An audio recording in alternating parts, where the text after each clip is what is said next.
Good evening, everybody. It is Steve Lookner with Agenda Free TV. First, I'd like to check if you can hear me and see me. Coming to you live, not from the usual studio, but from Mexico City. That's right. That's where I am for a little bit. Everybody sound good? Seeing me all right? I know it doesn't look and sound like it normally does, but I'm doing the best I can with my remote setup. So hopefully you can at least see me and hear me okay. Hold on a second here. Hang on a second here. Oopsie. Now what's happening with this? What's happening with this? That window's all messy now. Why is the chat window acting up? The YouTube chat window's acting up here. Oops. For some reason, I don't know why. I'm going to have to reset this window.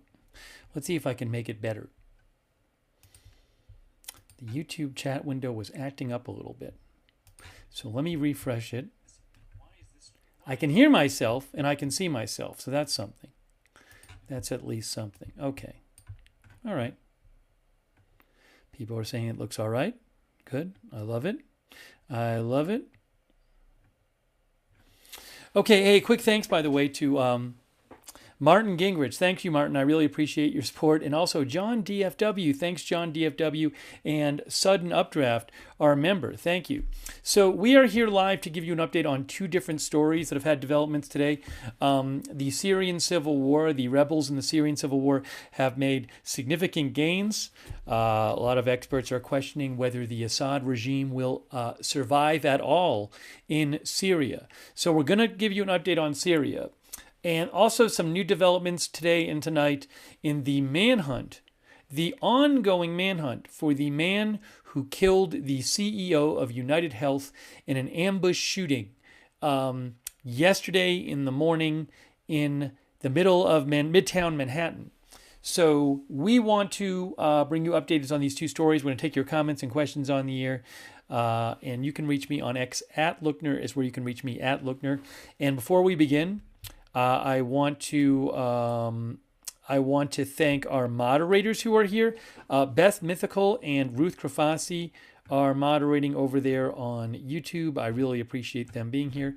Linda Belk and Larry on X. And let me also thank our Twitch moderators and our Twitch moderators and our YouTube moderators. Over there on Twitch we have, where did I put this, by the way? Hold on a second. Where did I put that link to the mod view? Where is it there? There it is. I found it. Over on Twitch we have A Moment of Lovely, Idaho Star, McBritches, and Surly Dev moderating there. Thank you so much. And by the way, thanks on Twitch to A Moment of Lovely in Massachusetts, Mike, for subscribing. That's really nice of you. And finally, over there on Twitch, I want to thank our Facebook moderators. Really appreciate them being here. Oh, and by the way, thanks to Lisa Messer, gave 5 people memberships. That's really nice of you, Lisa. Thank you so much. Also, Cruella, our member as well. And thank you, Polly Lily. Did I thank Crypto King? Thanks, Crypto King, as well, and Polly Lily for your support. I really appreciate that. And thanks also to our moderators over there on Facebook. Margaret Riley is there right now. Thank you, Margaret. Kay Lowry Body moderating. Ronald Egnor. Thanks to all of our moderators there. All right, so what I'd like to do is I actually would like to start by talking about the new developments tonight in the manhunt for the shooter in the UnitedHealthcare CEO shooting yesterday morning in the Midtown Manhattan. So many of you know the story. The CEO of, I don't know if they're the biggest health insurance company in the country, but they're one of the biggest healthcare insurance companies in the country, if not the biggest, UnitedHealthcare.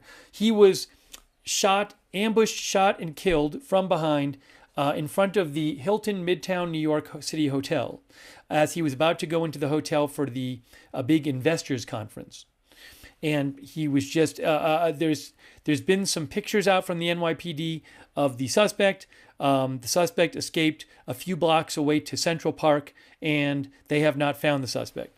So let's. Oh, I'm sorry. Was this 2 days ago? I'm sorry. It was 2 days ago. My brain kind of stopped working. Yes, because it wasn't today and it wasn't yesterday, right? Am I right about this? It was 2 days ago. 2 days ago. Thank you. Okay. I'm sorry. This was Wednesday morning. So this has been the third day that the guy has not been caught. So look, now we have a new information that police believe that the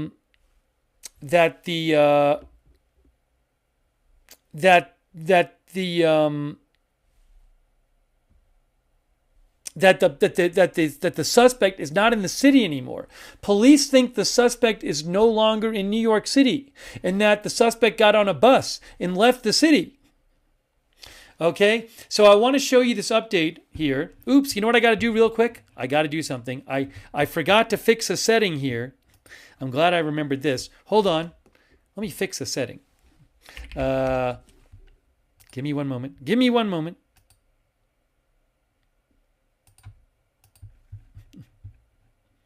Sorry, I just completely forgot I had changed a setting and I need to fix it. It'll take 2 seconds. Okay. So, the suspect is believed to no longer be in New York City and having taken a bus. Wow. So this is not good news.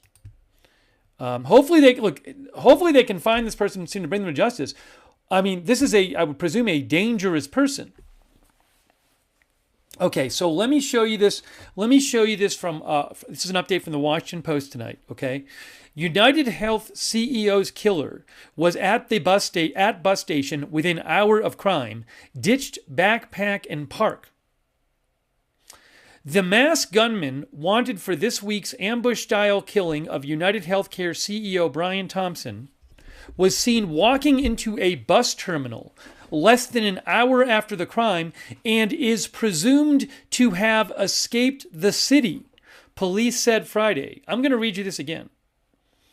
The masked gunman wanted for this week's ambush-style killing of UnitedHealthcare CEO Brian Thompson was seen walking into a bus terminal less than an hour after the crime and is presumed to have escaped the city, police said Friday.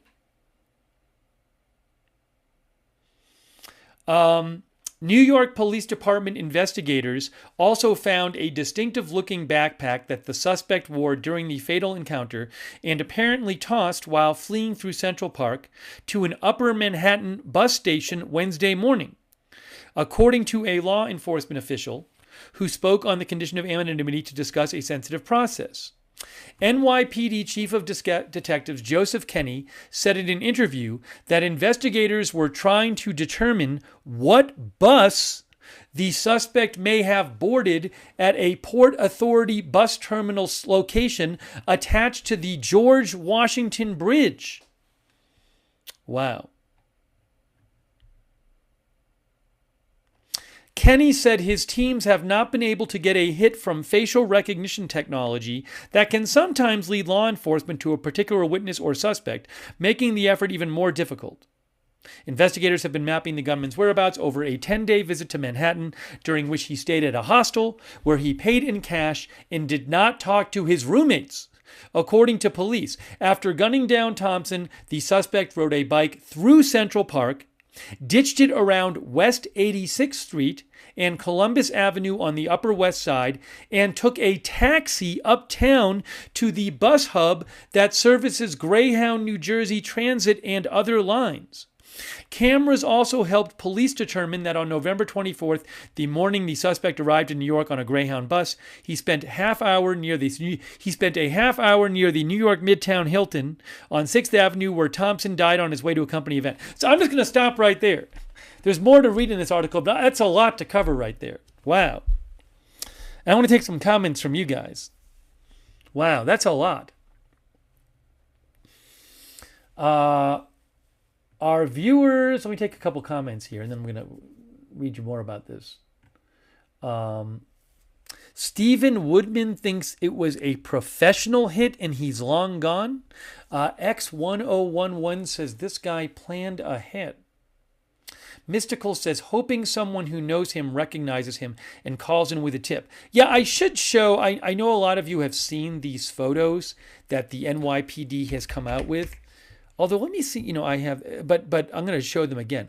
I wonder, have they posted something on their website?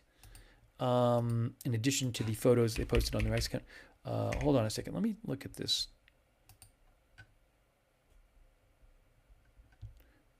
Media, newsroom, press releases.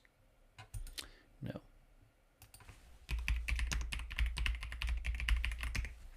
Jeff Haas says someone knows who this guy is and they're not talking. MK says he knew exactly what he was doing. All right, let me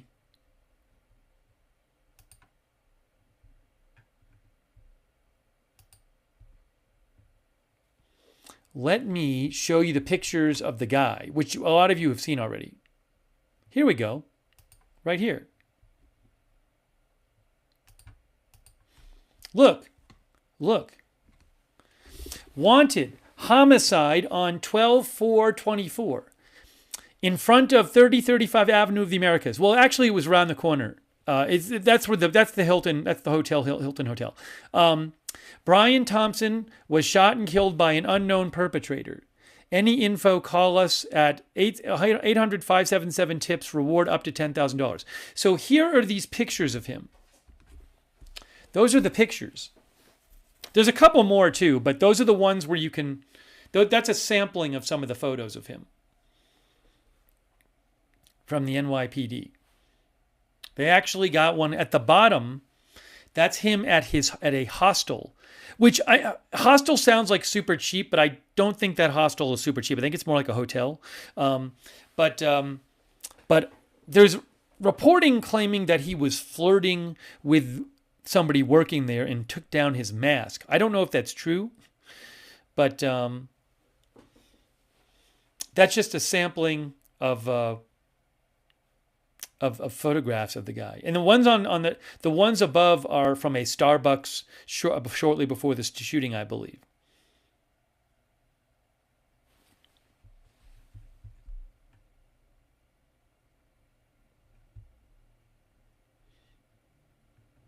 Some viewers believe it's not the same person. I have a hard time believing police still have these photos out if they really think it's not the same person. But, I mean, I don't know for sure, but my guess is that they're pretty confident. Let's see here.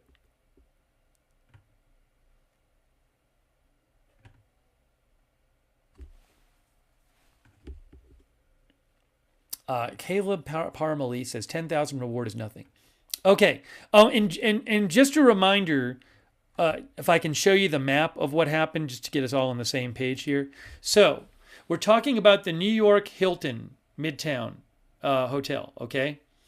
And the Hilton Midtown Hotel is there. So the hotel is here. It's about 5 blocks from Central Park. It's quite close to Central Park. So basically what the authorities are saying is that the shooting happened, I believe it was 54th Street. Then the guy runs away for a bit, gets on a bike, drives the bike into Central Park, gets off around 86th and Columbus, which is up here. 86 and there's Columbus and there's 86 around here. So he gets off around here, and then he goes to a Port Authority bus terminal up by the George Washington Bridge, which is up here. I mean, that's a little ways away through Harlem, Upper Manhattan, Washington Heights. The George Washington Bridge is about 3 miles from the top of Central Park. And I guess there's a Port Authority bus station or something. Port Authority. I don't know. That's what they said. Now, I don't know they said. Port Authority by the George Washington Bridge. Isn't that what they said? Is there one there? I don't know. I Google it and it doesn't come up. Maybe one of our New York viewers can help me out here. But if you look at the article, it says here, yes, the suspect may have boarded at a Port Authority bus terminal location attached to the George Washington Bridge. Now, it literally says, the New York Police Department Chief of Detectives said in an interview with the Washington Post that investigators were trying to determine what bus the suspect may have boarded at a Port Authority bus terminal location attached to the George Washington Bridge. Cliff Padilla says it's the 175th Street bus terminal. I mean, that's way up there. So, and didn't he take a taxi? He took a taxi to the bus terminal, I believe. We're forgetting that. I'm going to read you those details again.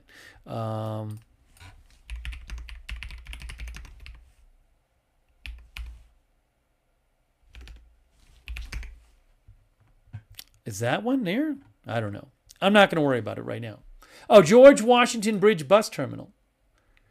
Right? It says George Washington Bridge Bus Terminal. There it is. Well, I guess that's it. George Washington Bridge Bus Terminal, bus station? Maybe? So he got on the bus there. All right, let me read you this again. I'm going to read you this again. Because I think these are important new details. Jasmine Beatty says, what happened to the bike the person took through Central Park? I don't know if police have that bike. That's a good question. TJ Adams says he was in New York several days, I believe 10 days. He would have multiple outfits and even backpacks, and thanks TJ. Yes, I am still in Mexico City, so I apologize that the quality of the stream might not be up to what it normally is. I'm doing the best I can on my makeshift setup. Donnie Brooklad says only 3 destinations for buses, only 3 state destinations for buses from this station. Although maybe he took a bus somewhere and then took something else or something like that. Jay Klaus thinks probably got off the bus on the first way stop. Hunt Beer said he rode a bike for a good while. Looks like over a mile. Looks like to me he rode the bike for about 1.5 miles, if not about 2 miles. Although on a bike, that's not that long. Okay, so hold on. Let's just go back and go over this again. And by the way, a quick thank you to, hold on, what is this here? Hang on. A quick thank you. I owe a couple thank yous. Let me say a couple thank yous. Thank you to David, our new member. PA Outdoors for the gift memberships. I really appreciate that. PZ Papa Zulu for the gift membership. So nice of you. Thank you, JZ Gamer 12, who thinks the growing law amount of online support for the suspect has many other insurance CEOs and law officials worrying. You're saying when some people online post, they have like a beef with the health insurance industry and they post things where they express positive views of this horrible shooting, and somebody getting killed. I know what you're saying. We might read an article about that a little later. Thank you, JZ Gamer 12. Also, Lisa Messer, thanks for the gift memberships. All right, give me 1 second here. I want to go over these developments. We are going to talk about the Syrian Civil War shortly, but I wanted to begin by talking about this. Okay, so let's just go over this again because this is new reporting today. And thank you also, Greg Pondell, for the gift memberships. I really appreciate that, Greg. Okay, and hold on 1 second here. And thanks so much to Real Change for the bits on Twitch, and I appreciate that. Okay, now, here, Washington Post reports tonight, the masked gunman wanted for this week's ambush-style killing of UnitedHealthcare CEO Brian Thompson was seen walking into a bus terminal less than an hour after the crime and is presumed to have escaped the city, police said Friday. New York Police Department investigators also found a distinctive-looking backpack that the suspect wore during the fatal encounter and apparently tossed while fleeing through Central Park to an Upper Manhattan bus station Wednesday morning, according to a law enforcement official who spoke on condition of anonymity to describe a sensitive process. NYPD Chief of Detectives Joseph Kenney, said in an interview that investigators were trying to determine what bus the suspect may have boarded at a Port Authority bus terminal location attached to the George Washington Bridge. Do they really not know what bus he got on? I would assume there's a limited number of buses leaving from there at that time. Kenney, the New York Police Department chief of detectives, described the gunman's frantic relay uptown, stitched together from video footage, to the station more than 7 miles from the shooting site. That bus station is more than 7 miles north of the shooting site. Detectives have been combing feeds from city-operated cameras and private surveillance systems around the clock, officials said. Kenney said his teams have not been able to get a hit from facial recognition technology that can sometimes lead law enforcement to a particular witness or suspect, making the effort even more difficult. Investigators have been mapping the gunman's whereabouts over a 10-day visit to Manhattan, during which he stayed at a hostel where he paid in cash and did not talk to his roommates. He didn't talk to his roommates.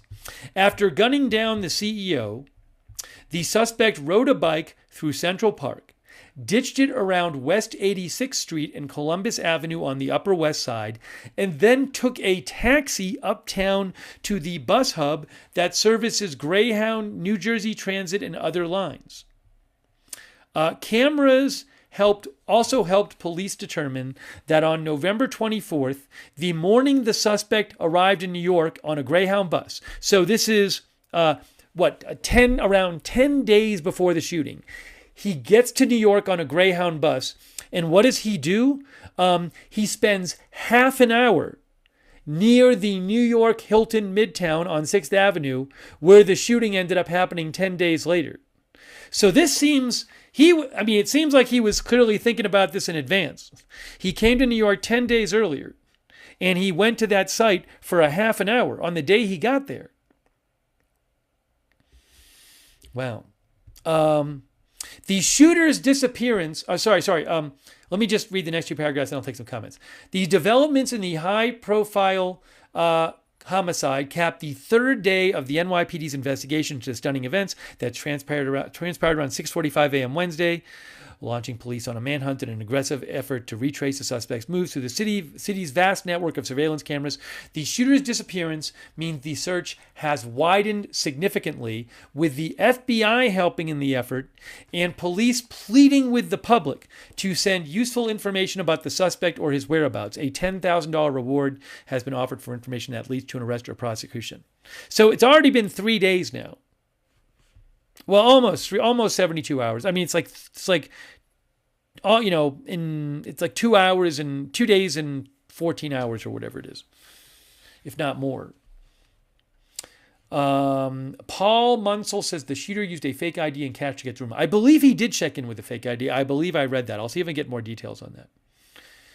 Kathleen Klein believes a hitman does not shoot someone in front of two people. Also, I think people probably, a lot of people have heard this, but there were words written on the bullets, some of the bullets. So look, hundreds of detectives are working the case, says the Washington Post, chasing tips from the public and poring over endless hours of potential video evidence, police said. A trio of bullet casings found at the scene had etchings in Sharpie of a saying that commonly describes complaints about the medical insurance industry, the detective said. Depose, deny, and delay were handwritten on the casings, echoing a common refrain from critics of the healthcare industry for what they consider predatory behavior that harms patients. So I believe the actual saying is, because I read an article about this in the Wall Street Journal yesterday, and the actual saying is, deny, delay, and defend. Deny, delay, and defend is a common rallying cry among people who have complaints about the health insurance industry. Deny, delay, and defend. And the three words written on the bullets were deny, defend, and depose. So, I mean, it would be quite a coincidence if this guy just happened to write those three words, which are very close to that mantra, that saying, that catchphrase used by like the anti-health insurance industry movement, right?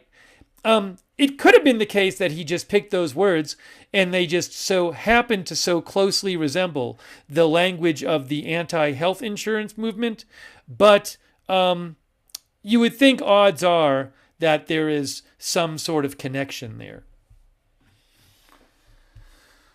Okay, I want to take some comments here. Our thought on this, the New York's NYPD chief of detectives says, our thought on this is obviously he could possibly be a disgruntled employee or a disgruntled client, Kenny said. Although maybe he's somebody who knows a client, somebody whose health insurance was covered by, who got health insurance with UnitedHealthcare. But again, the NYPD chief of detectives says, our thought on this is obviously he could possibly be a disgruntled employee or a disgruntled client. By the way, our viewer Yeti Gina says that is millions of suspects. Yes, as our viewer Jonathan Galanti points out, he used depose instead of defend. So he wrote depose, deny, and delay. And the saying is, I think, deny, delay, and defend. The three words in the common saying are deny, delay, and defend. So he took out defend. So the idea of deny, delay, and defend is it's like a reference to strategy that health insurance industry allegedly uses when they're dealing with patients who want things covered. They deny the idea is that you deny the coverage, you delay the coverage, and you defend your decision. That's the general idea. So the three words that the shooter wrote, he kept deny and delay. If there's a connection between the two, he kept deny and delay, and instead of defend, he picked depose, which is like remove from power. Although you could also read depose as, take the CEO out of power by taking his life or something. Look, I don't know what the guy had in mind. I don't want to start getting into the guy's head. But, I just want to point out the similarity in those words. And by the way, the fact that the shooter wrote these three words on those three bullets helped convince investigators and the public that Thompson, a 50-year-old married father of two sons who lived in Minnesota, was targeted because of his role at the insurance giant. When he encountered the gunman, he was arriving early to an 8 a.m. investors meeting at the hotel. Investigators, say the Washington Post, are awaiting DNA results from items that may have belonged to the suspect, including a water bottle and a burner phone abandoned near the crime scene. Maybe they'll get a DNA hit on him. I don't know. Police said that, okay, here's something about the hostel. Police said he stayed his entire trip at the HI New York City hostel on Amsterdam Avenue.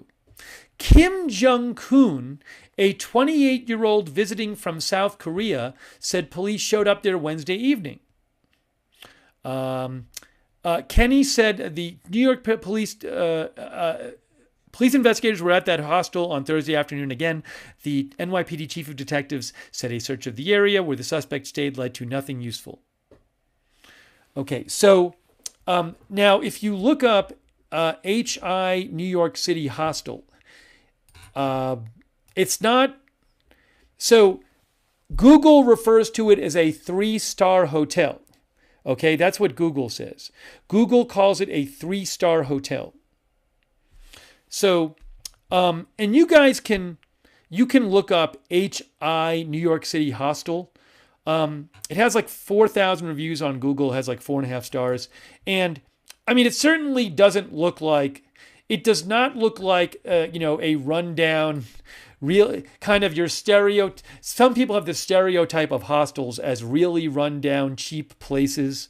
It doesn't really, I've never stayed there. It doesn't really look like that. Again, it's called a 3-star hotel on Google.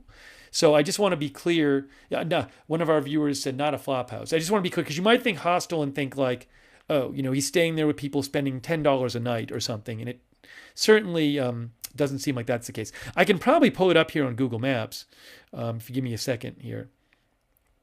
Maybe some of you have stayed there. HI New York City Hostel. Here you go.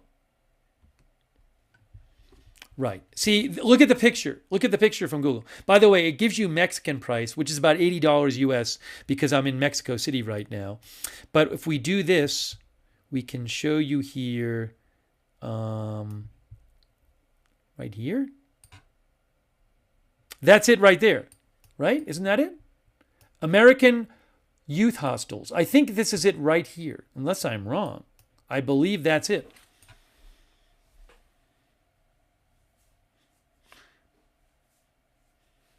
And you guys can Google this and find more pictures. There's Amsterdam right there. It's a nice location. I mean, so I don't know what it's like inside. I haven't stayed there. I mean, you can find pictures and stuff. I mean, you can find pictures on Google too. But I can't. I don't have the rights to the pictures, so I'm not going to start showing a million pictures. But you can look them up and find them if you'd like. Let me take a few comments here. Yeah, I'm seeing some pictures on Google, and Google shows a bunch of pictures of like rooms with bunk beds in them. Like I'm looking, I think this might be the company that runs it. Hosteling International, HIUSA. Oh, I found it. I will post a link from HIUSA. I believe this is officially the company webpage that runs the hostel. I just posted the link in the chat. Again, I don't have the rights to the photos, but if you look at the photos, you can see that there's like it's just like a common area with a pool table. It looks like maybe a common kitchen that people can use. And the rooms, I'm looking at a picture of the room, and you can see 3 different bunk beds in the same room. So it looks like the rooms, I'm looking at a picture right now. I'll actually post I don't know if it can work. Well, I posted the link, but if you go to the photos in the link I just posted, I'm looking at a photo with 3 different bunk beds that's 6 total beds in a small room. So again, it doesn't look like run down, and the common areas look nice, but it looks like at least some of the rooms have 6 people in them. Just giving you a picture of where he stayed. All right. Let me take some more comments here from you guys. And I know there's probably more updates here too. Hey, thanks so much to Gringo. Thank you, Gringo, in Mexico, for the gift memberships. I really appreciate that, Gringo. Also, Eamon O'Leary gave a bunch of people gift memberships. That's really nice of you, Eamon O'Leary. Now, Baptized by Fire says NBC found the gunman's bag. I think you're seeing NBC said the gunman's bag was found. Yeah, I just showed you that in this article. It was the same report that they found a backpack that the suspect, you can see here, NYPD investigators also found a distinctive backpack that the suspect wore, according to a law enforcement official. Thank you, Baptized by Fire, for your support. Thank you also, Dolores Wilson. I really appreciate that. Let's see here. Leslie, our viewer Leslie says there are different sizes of rooms on that website. Steve T. USA said he looked like a shooter but not a pro to me.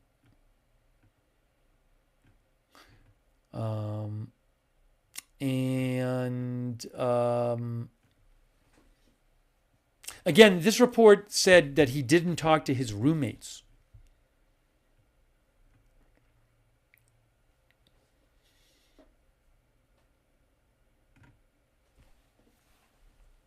Okay.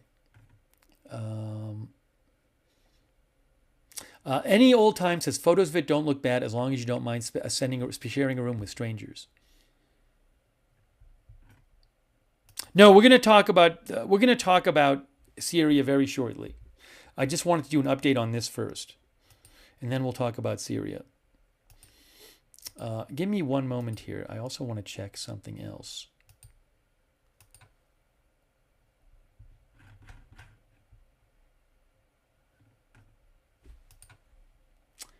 This is from AP. Oh, they have a map. AP has a map I can show you. Well, that's nice. Can I fit this all on the screen? All right. Police find bag carried by gunman who killed UnitedHealthcare CEO, say he likely fled NYC on bus. I'm going to show you that map of theirs. By the way, I want to say a quick thanks again to our moderators. I really appreciate them being here. Beth Mythical, Ruth Krafasi, thank you so much. Roberts May Queen, Linda Belk and Larry on X. Also, we have A Moment of Lovely, Idaho Star, Mark and NC, McBritches, and Surly Dev on Twitch. And by the way, speaking of Twitch, thanks to Ma Florida for subscribing, and also Devil Doc for subscribing, and Dead Zeds for subscribing on Twitch. That's really nice of you. And also, I want to shout out our Facebook moderators. And our Facebook moderators, we've had Kay Lowry Body and Margaret Riley and Ronald Egnor. Thank you so much. Thanks, by the way, Leanne Ticknor for being a subscriber over there on Facebook. And Robert Rial II and Athena Gunlock. Paul Anderson is modding. Thank you. Thanks, Paul. And Margaret Riley, Kay Lowry Body, all of our other subscribers over there as well on Facebook too. All right. So, can I get this map on the screen for you? This is a nice map here. Give me a moment. Give me a moment. I'm going to download this map and put this map up on the screen for you because that's a good one from AP. Oh, and they have all these pictures. All right, well, this is fantastic.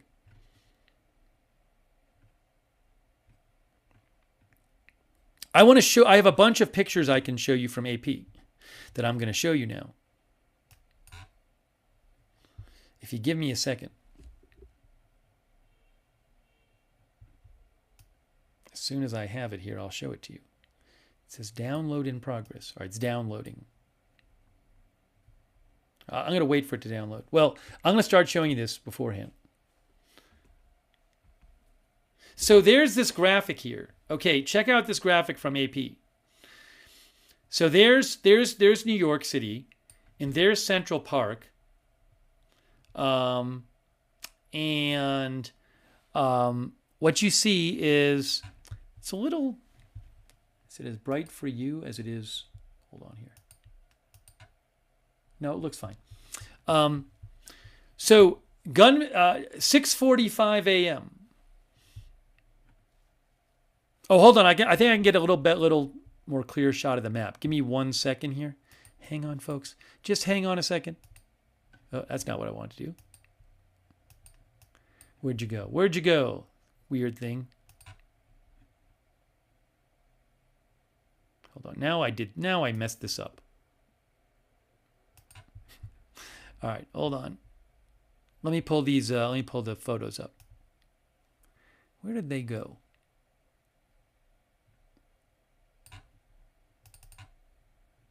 No, they're not in there. I just downloaded them. Here. Okay. No, they're there. They're there. Desktop. Good. Okay. Let's see if this works. Let me see if this works and I can show you these photos. I think it's going to work. And I got the graphic. Cool. Ah, here we go. Look at this. We got the nice graphic for you from Associated Press.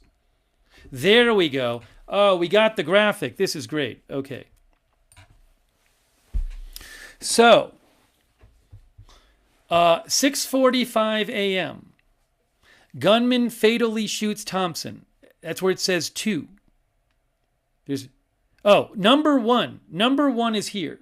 Suspect may have stayed at the HI New York City hostel. Here. 2. Suspect at 6:45 a.m. fatally shoots the healthcare CEO at the New York City Hilton in Midtown Manhattan. 3. Gunman initially flees on foot, because you can see that in the video. He gets on a bike and heads towards Central Park on a bike. 3. 4.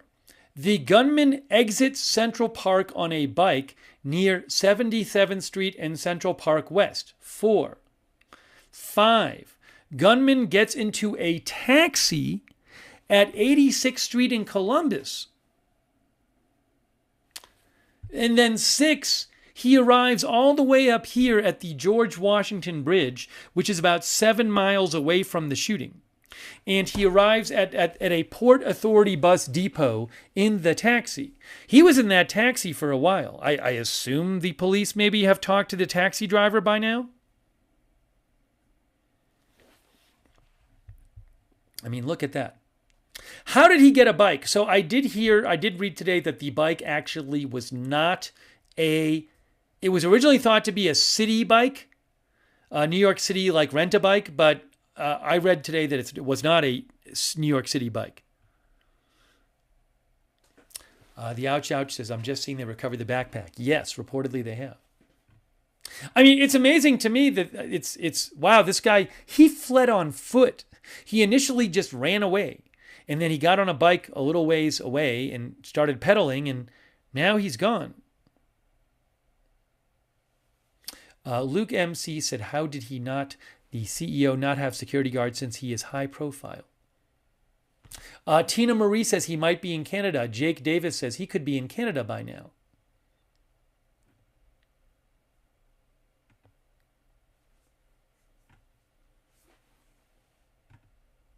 Wow. Careful Spinach, thank you. Careful Spinach thinks the guy has already fled the U.S. I'm going to do a poll question. Just to do it, I'm going to do a poll question right now. My poll question is the suspect still in the U.S.? That is my poll question. I have no idea myself. I'm going to ask you guys and see what you have to say about this. I will post it right now. I'll see what you have to say. All right, I just posted it on YouTube, and now I'm going to post it on Twitch for you, for the people on Twitch. Again, I have no idea where he is. I hope he is found soon. I mean, a big reason I hope he's found soon is that this seems to be a very dangerous person, and I don't want anybody else to get hurt. You know, another thought I had is like, what if this person has like other people they might want to target? I don't know. They appeared to target one person. Maybe they have other targets in mind. I hope not. You know?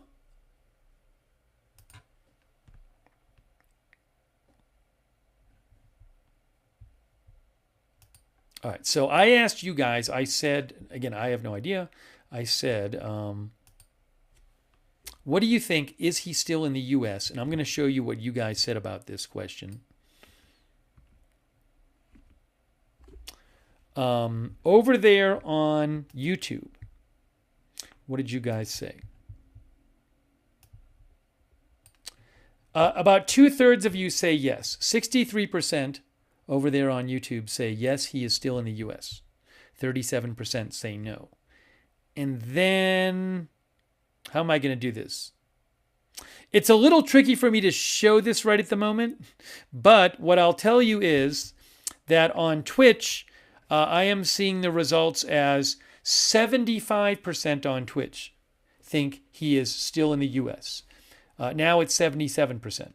So most of you think he is still in the U.S. Most of you, at least, who voted in the chat. But, I mean, again, this is somebody...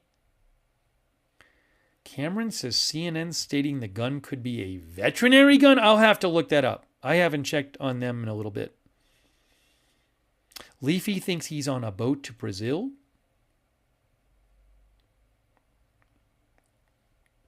Another thing I'm wondering is the fact that he's gotten away so far by getting on a bike. By the way, thanks to people for voting in the poll. I'm going to close the poll now. But I appreciate you voting. Does the fact that he ran away on foot, then got on a bike, then got into a cab, then got on a bus, was this like a well-researched plan that is he not found yet because he has somehow had a really good plan? Or is it just, did he even have a plan to escape? And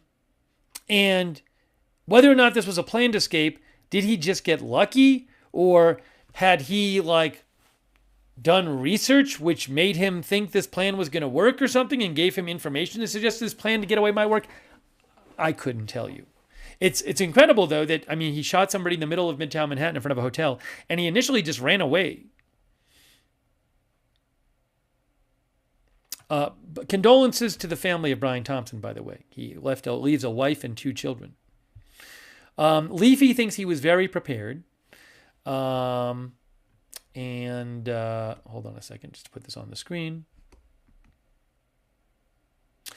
Captain Country says the veterinary gun theory was dismissed on the Cuomo show already. I haven't heard such a theory. Yeah, it fired bullets. Police did say, as Captain Country said, the gun fired bullets. They recovered bullets.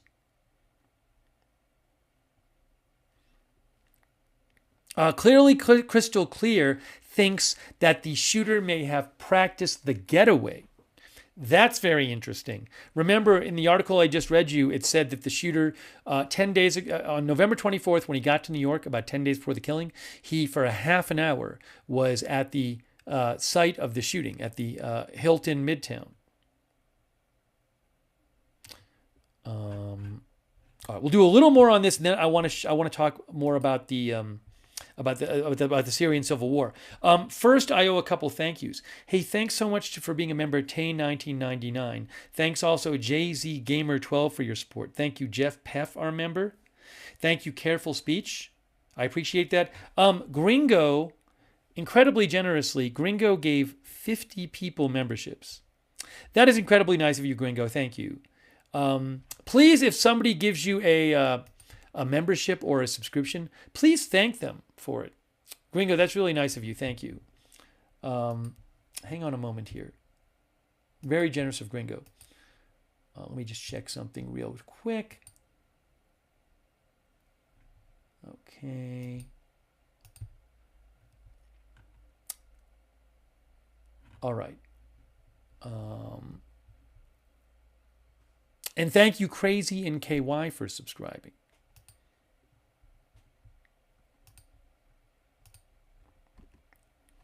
Let me just see if this... Oh, and you know what I didn't do? There's some other photos I wanted to show you. Hang on a moment here. Let's see if I can do this. All right, so that's this one. Where is... I want to show you some other photos that AP posted.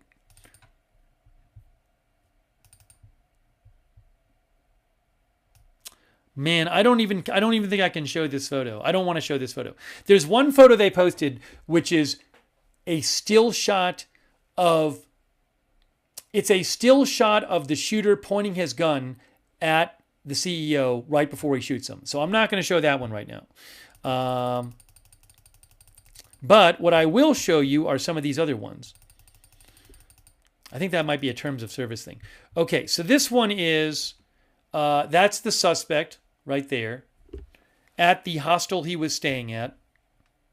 As I mentioned, there's some reporting suggesting that he took off his mask because he was flirting with the person who worked there. I'm not positive about that, but there's some reporting suggesting that. Now this photo, that's another one of him.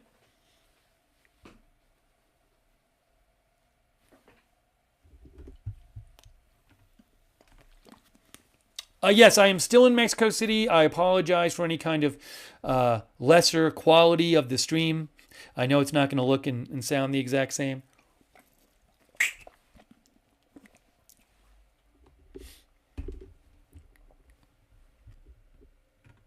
Some of our viewers don't think all the photos look like the same person. I mean, police are saying it's the same person.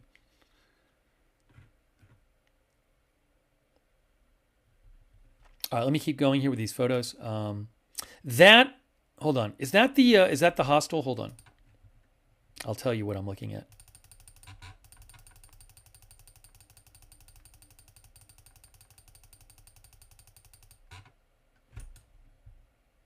Hold on.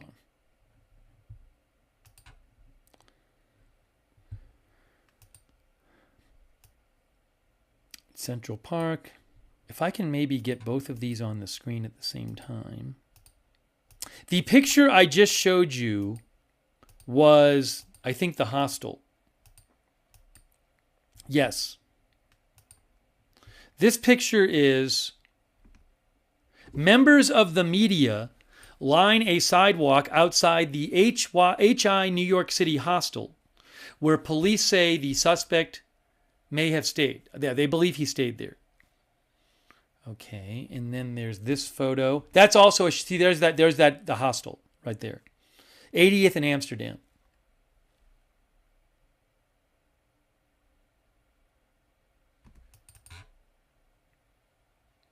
Oh, and then this is the George Washington bus station in New York here, which the other article said, the Washington Post article said he took a bus from here.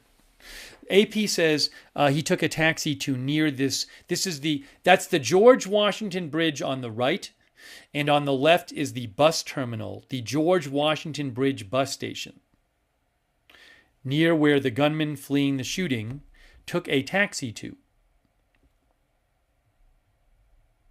Okay, and hold on a second here.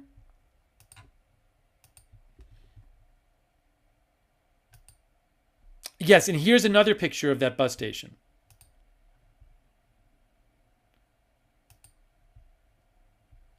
The George Washington Bridge bus station.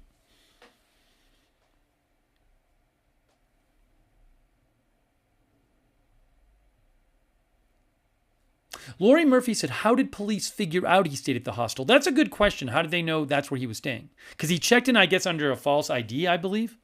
Champ says there have to be cameras at the bus station. See, George Washington Bridge bus station.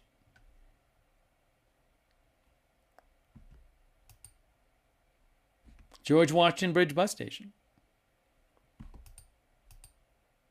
And that's what the inside of George Washington Bridge bus station looks like from AP. Kathleen Klein says, my thoughts are this guy is a narcissist with no remorse who had an issue with UnitedHealthcare. And then there's a couple pictures here of police looking through Central Park, looking for evidence. This is near 64th and Central Park West, searching for the backpack, which I guess they've now found. Let me show you that. We have a couple pictures of police. That's police in Central Park searching for the backpack. But reportedly, they've now found the backpack.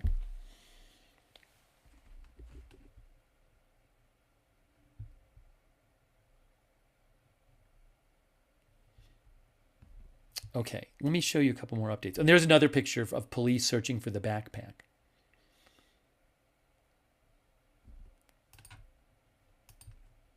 Okay, so just to show you this here. By the way, Randy French thinks the shooter has a manifesto. I don't know if, look, I don't even know if there's no, it has not been publicly announced that police have even identified the shooter. Did he write something about what he was going to do and maybe post it somewhere? It's a good question. I do not know.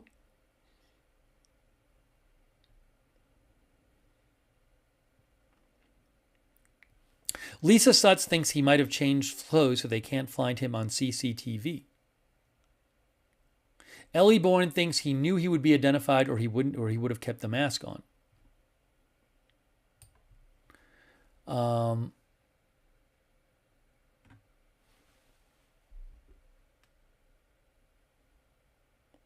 Naomi said they were given tips about a guy at a hostel. Let me see if this article has anything else in it besides what we talked about before. The gunman who killed the CEO of the largest U.S. health insurer likely left New York City on a bus soon after the ambush. But he left something behind, a backpack that was discovered in Central Park. Police, according to, Chief of Detectives of the NYPD, Joseph Kenney, told reporters today, police still do not know the gunman's name or whereabouts or have a motive for the killing. Investigators were looking at whether the shooter may have been a disgruntled employee or a client of the insurer. Video showed him riding a bicycle into Central Park and later taking a taxi to a bus terminal that offers commuter service to New Jersey. Okay, so one of our viewers was talking about this. The bus terminal he went to, the George Washington Bridge bus terminal, which we talked about right here, right there, George Washington Bridge bus terminal, about 7 miles north of where the shooting was, next to George Washington Bridge. The bus terminal, offers commuter service to New Jersey across the bridge and Greyhound routes to Philadelphia, Boston, and Washington, D.C. So the 4 bus routes, now who knows if he went somewhere after this, the 4 destinations from that, and I don't know if they make stops on the way. Maybe they make stops on the way and you can get off halfway, right? But the 4 destinations are New Jersey, Philadelphia, Boston, and Washington, D.C. Our viewer thinks he's probably on the other side of the country right now. Police have video of him entering the bus station, but no video of him exiting. Wow. Leading them to believe he left the city, says AP. They have video of him entering, but not exiting. Jan Porter says he's probably long gone. And today, investigators found a backpack in the park that had been worn by the gunman during the shooting. Police did not immediately reveal what, if anything, the backpack contained, but said it would be analyzed for clues. The gunman made sure to conceal his identity with a mask during almost all of his time in the city, including during the attack and while he ate. Yet left a trail of evidence in view of the nation's biggest city and its network of security cameras. I had not heard that detail yet. The gunman made sure to conceal his identity with a mask during almost all of his time in the city, including during the attack and while he ate. So I guess they have footage of him eating somewhere or witness testimony about him eating somewhere. And he's eating with his mask on.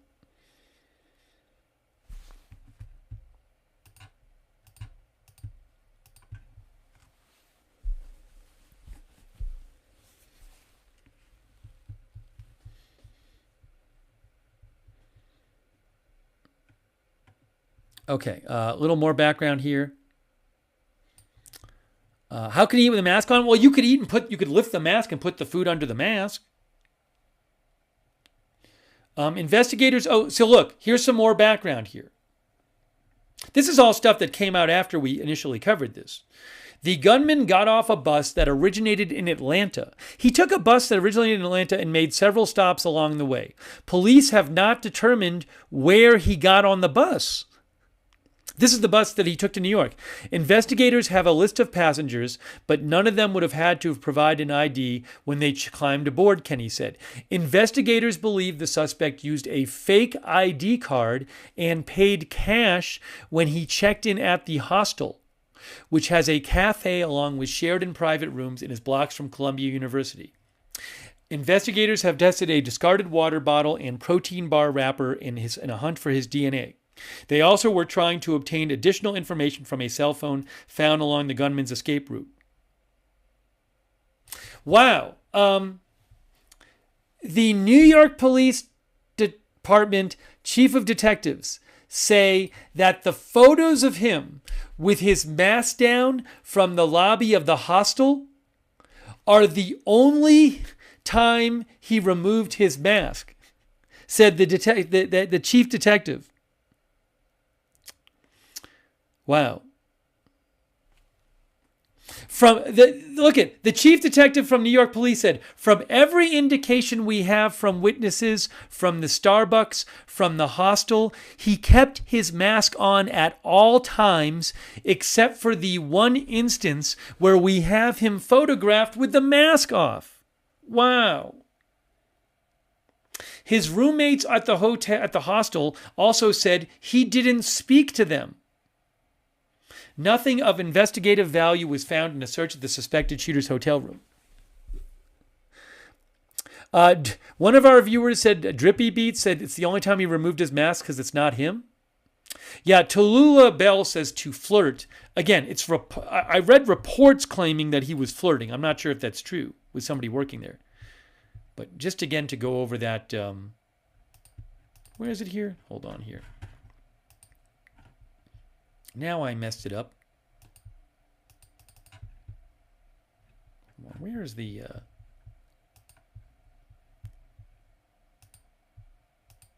picture of him? Here are the two pictures. The two pictures of him without the mask. There's one. And there's two.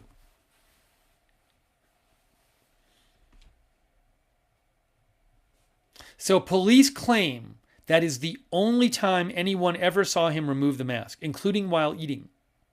So I guess he had the mask on in the room too. So odd that he would bother to remove it that one time if he was so dedicated to having it on the rest of the time.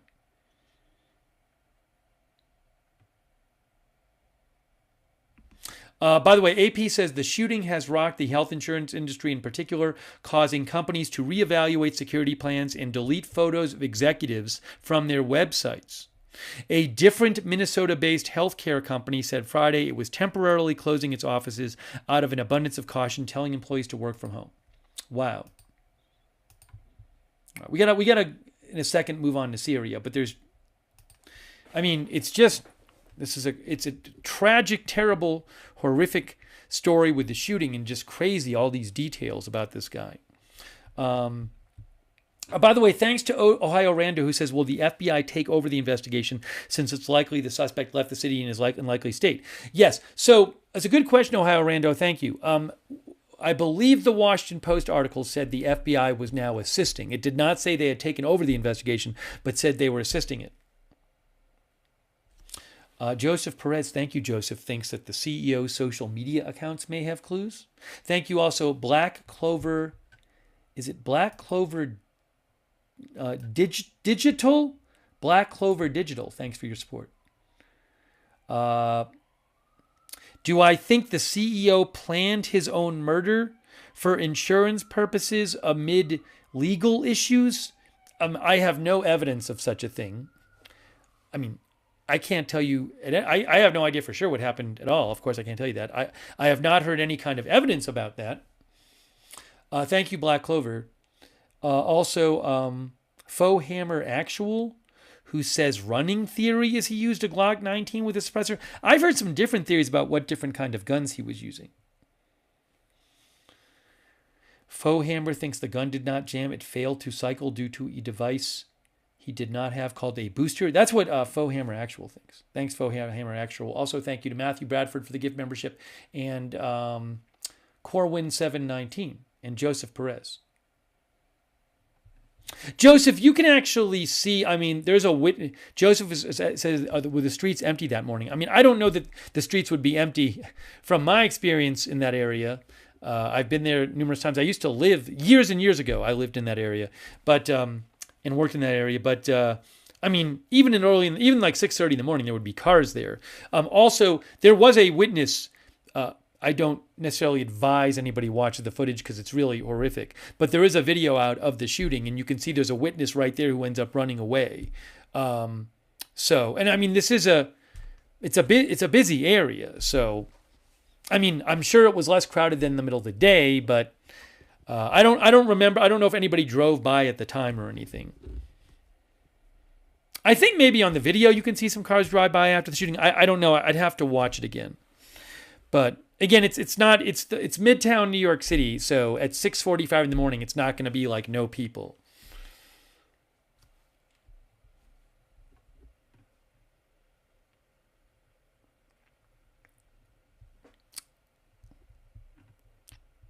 Yeah, as Chaz says, the video isn't gory of him being shot, but it's really difficult to watch because you're seeing somebody basically being executed. All right. We need to switch over. Maybe we can come back to this. We need to switch over to Syria.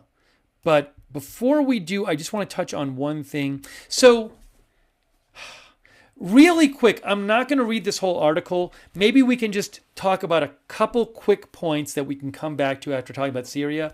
And a couple of you have referred to it. There's some articles out like this. This is one from the Washington Post that says, slain United Health CEO faced ongoing court battles and threats. There's also reporting claiming that he and others at the company were being investigated. There was an unconfirmed report we read, I think, from the New York Post that claimed some people at the company were being investigated for insider trading. Yeah,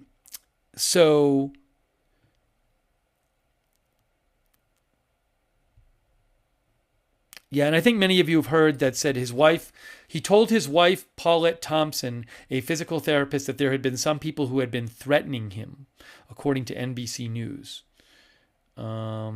Actually, I don't even know if this article mentions the thing that the New York Post mentioned. Oh, here, look. Earlier this year, a local firefighters pension fund and the California Public Employees Retirement System, which called itself the nation's largest public pension fund, filed a lawsuit against UnitedHealth Group, the CEO Thompson, and two other senior executives. The suit alleged that they took part in deceitful business practices designed to artificially inflate UnitedHealth's revenue and stock price, and then, in the case of Thompson and one other executive, sold their stock before news of a federal investigation into the company became public. The Wall Street Journal reported in February that the Justice Department had announced an antitrust probe into UnitedHealth Group. Thompson, the suit said, sold more than 31% of his UnitedHealth stock for $15 million less than 2 weeks before the investigation became public. Again, I have no idea if this has anything to do with what happened. Anyways, maybe we can come back to this. I think we should talk about the Syrian Civil War stuff some, and then maybe we can come back to this topic after that. The reward, one of our viewers said, what's the reward at? I have not heard that the reward has gone up from $10,000. That I have not heard any kind of report about that. Is there an FBI wanted poster? One of our viewers said there's an FBI wanted poster. All right. Hang on. And then we'll move on to Syria. I don't want to ignore that. Whenever I say Syria, my Siri thinks I'm calling it.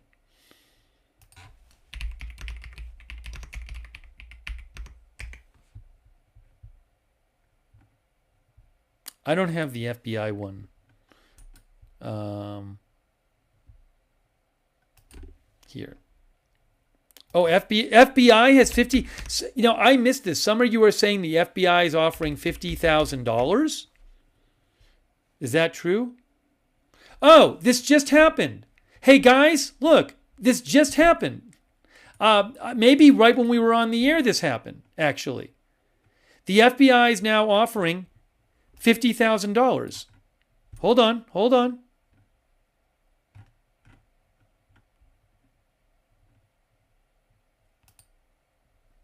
Here it is, right here. Breaking news. We have some breaking news here.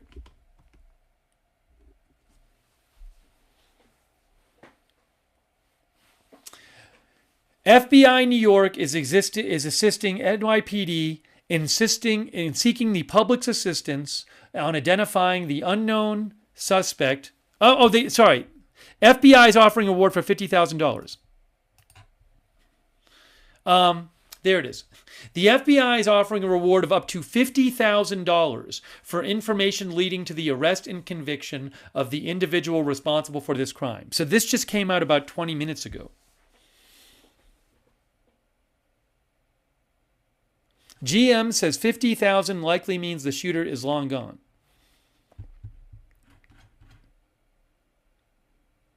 $50,000. Up to $50,000. Let me see what this says.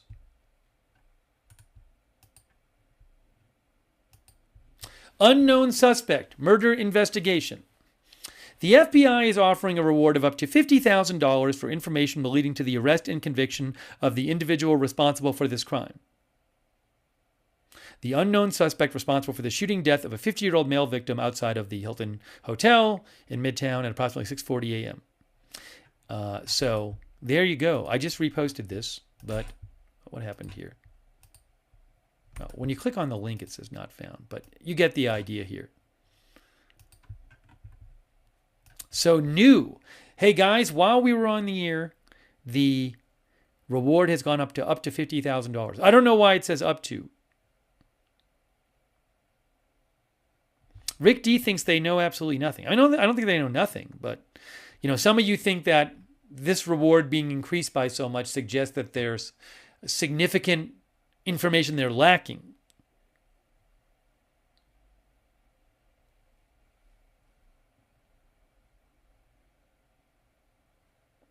RVP says definitely more to the story, not your average civilian.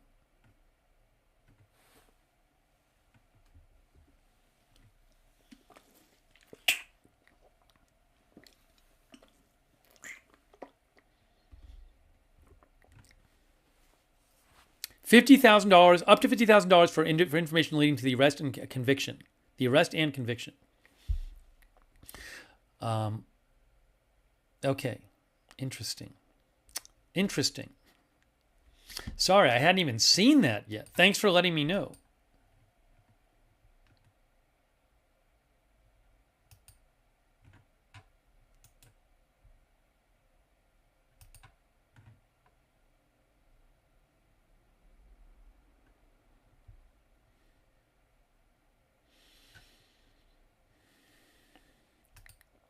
Oh, one of our viewers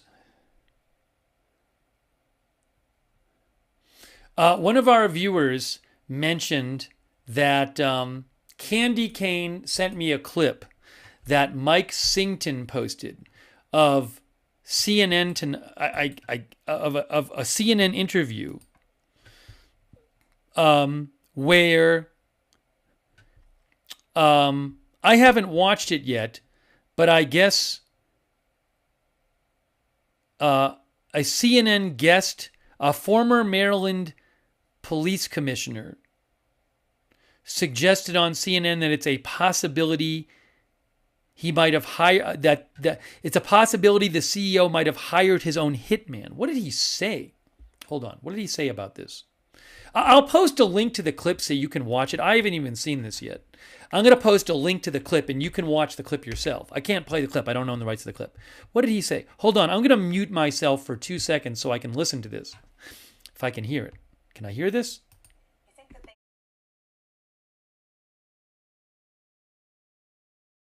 Hang on 1 second. Hang on.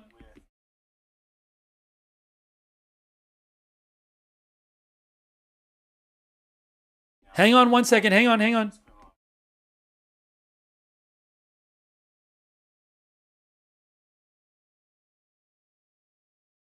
1 second. Hang on.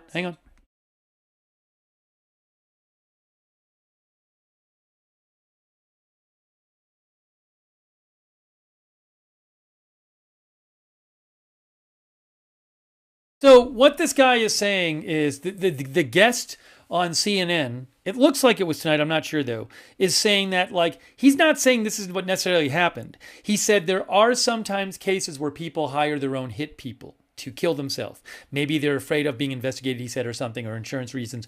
I don't know. Again, I posted the clip for you in the chat. I appreciate the viewer that sent me the post from Mike Singleton with the clip in it. He's not saying that he has evidence that this is the case. He's saying, it's a possibility.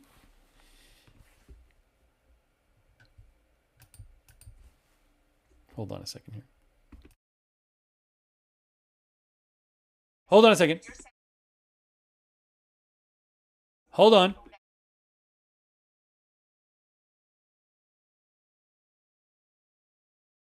Hold on a second.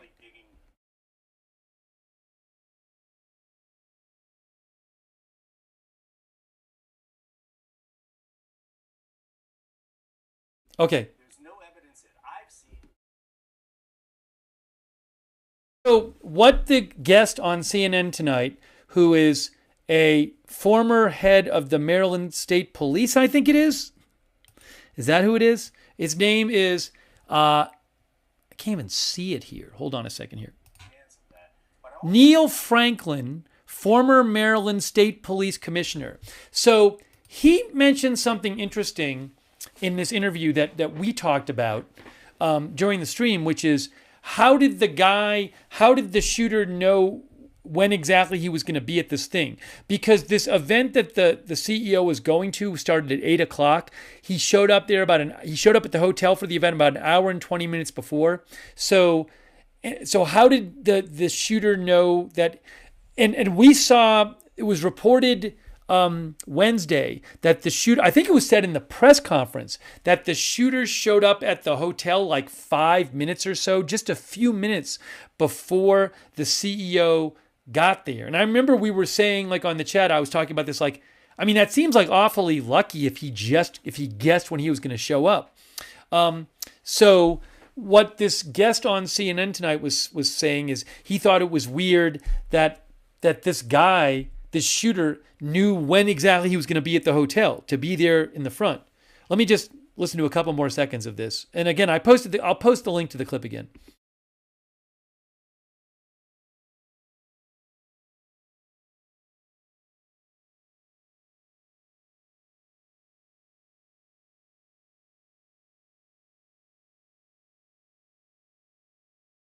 Yeah, hold on a second.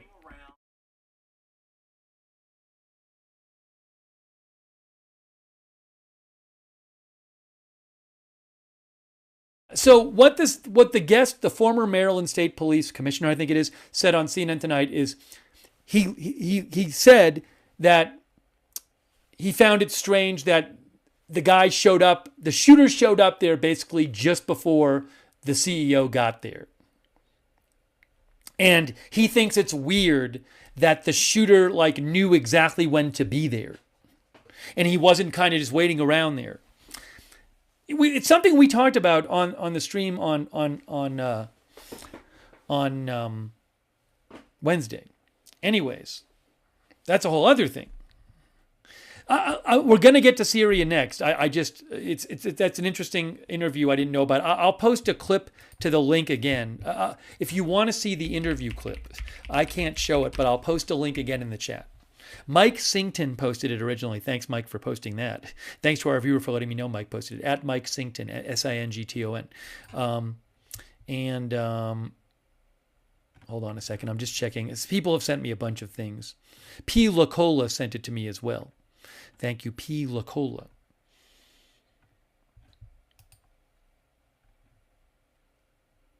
Okay, now.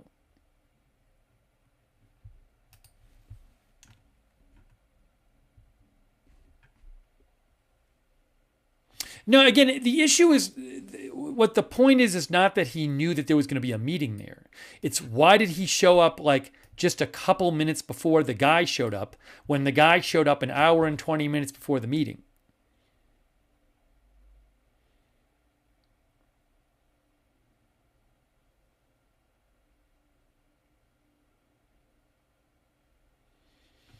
Okay. Raymond Strange says, without knowing a name, they can't impose a travel ban on this guy.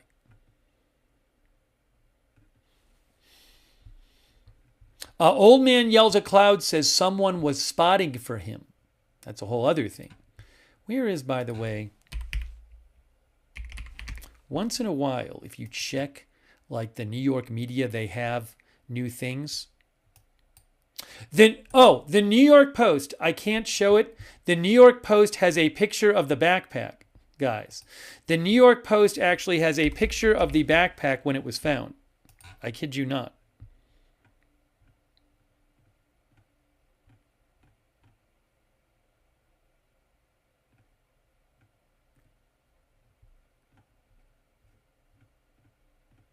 I'm going to post this. Hold on. I'll post a link in the chat.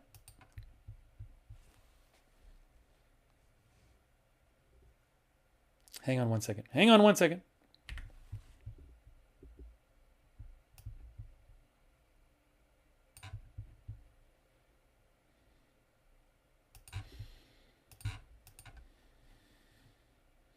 The backpack believed to belong in the shooter. Yes. So New York Post New York Post posts a picture of the backpack believed to belong to the shooter after having been found. Wow.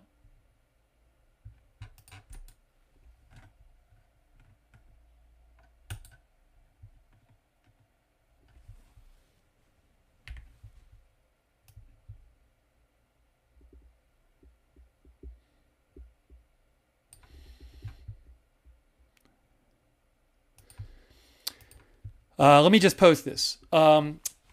New York Post posts photo of NYC CEO shooter's backpack as it was found in Central Park. And I'm gonna send you the link to the story, and you can see the picture. I'm gonna post the link right now. I just posted the link in the chat.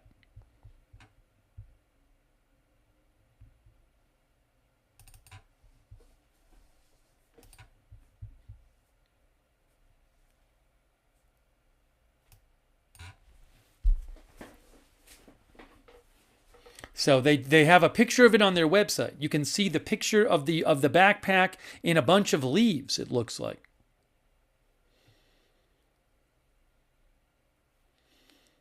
A photo obtained by the Post shows the sleekly designed backpack in good condition after police found it. The Post says that the police did not open the bag and sent it straight to the lab for testing.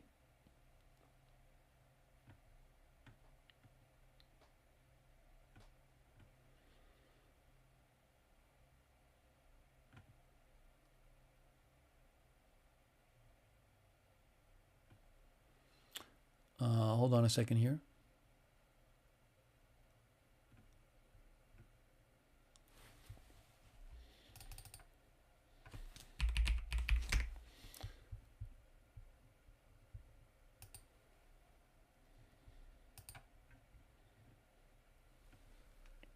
NBC New York posted the same photo, by the way, of the backpack.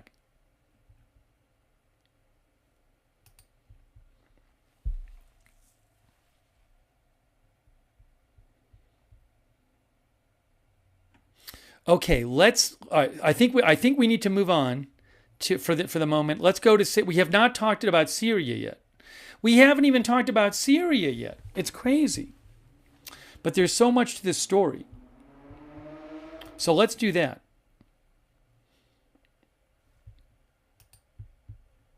By the way, quick thanks to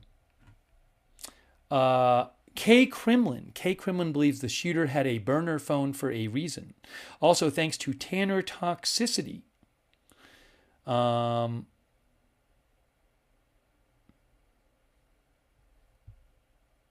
Who says the CEO's pay package was $10 million last year? I'm not sure about that. I wouldn't be surprised if it was something like that. All right, maybe we can come back after we talk about Syria and talk about the NYC shooter story. But I believe you now have the latest big updates. I think.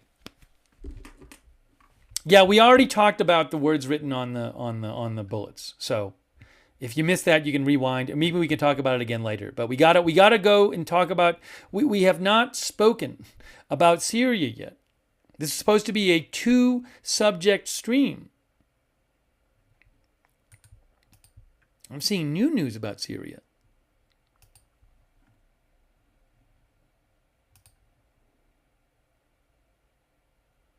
Oh, you know what's interesting? One last thing.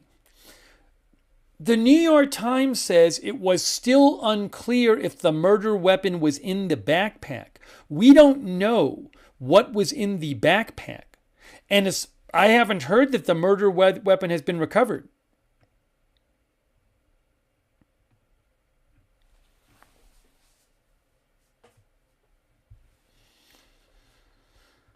All right, guys, it's time for us to talk about Syria. Big developments in Syria. Guys, big developments in Syria, in the Syrian Civil War. A surprise advance by the rebels. The Assad regime in Syria might not last much longer.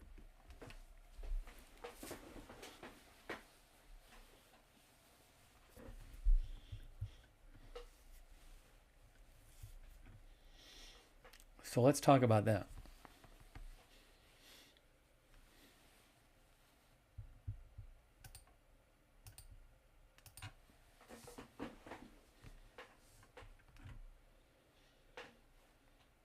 I'll let you know if I'm hearing anything more. Let me just really quick.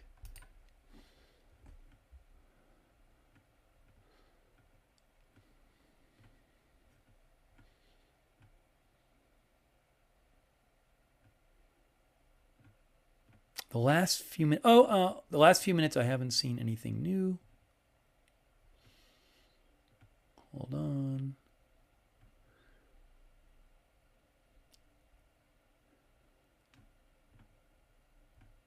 Okay, it's time to talk about Syria. Thousands flee. Thanks, John DFW. John says, can we finally get serious? Thanks, John DFW. I appreciate that. Also, thank you to Omega Kind Scene for subscribing on Twitch. Thanks, QBat, for subscribing on Twitch. Thanks, and thanks, Ma Florida, for the gift subs on Twitch. Thank you, Ma Florida. That's very nice of you. I appreciate that.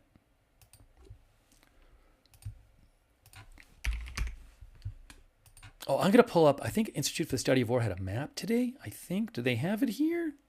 Do they?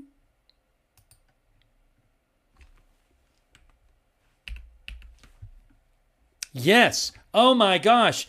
Look we have a nice map from the Institute for the Study of War. They are a great website, understandingwar.org. I'm going to post a link to their article today talking about Syria. I really appreciate them letting me show their map, but it's a great website, and they have a really good Twitter account too, X account, so you can check them out. Look at this. Wow, this is super helpful.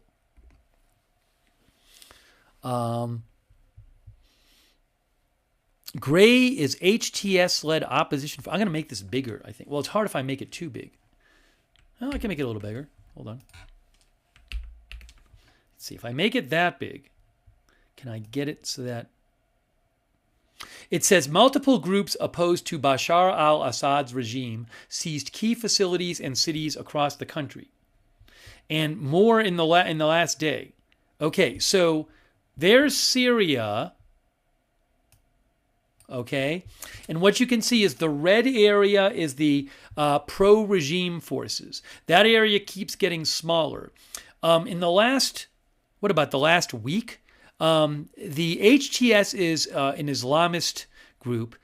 The HTS-led forces up here have been moving down. So they first took Aleppo, which is, I mean, it formerly was the biggest city. I don't know if I believe it's one of the two biggest cities in Syria. It was the biggest before the Civil War. So they took Aleppo, and then they took Hama, I believe, yesterday. And then Homs, they're getting close to Homs, see? And then Damascus, which is the seat of the Assad regime. In Damascus, that's here. There's a road that goes from Aleppo to Hama to Homs to Damascus. I think it might be Highway 5, but you can see that gray area keeps pushing south. And meanwhile, you have over here, this is the SDF, which is, I believe, a Kurdish group. And they've taken some new territory, including, I believe, in or near Deir ez-Zor. And then you have other opposition groups as well. So, oh, and also you have, I believe, some rebellion going on down here in the Dara area.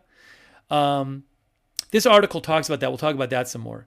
But, and you can see that's Lebanon there, and then that's Israel down here, and that's the Golan Heights right there.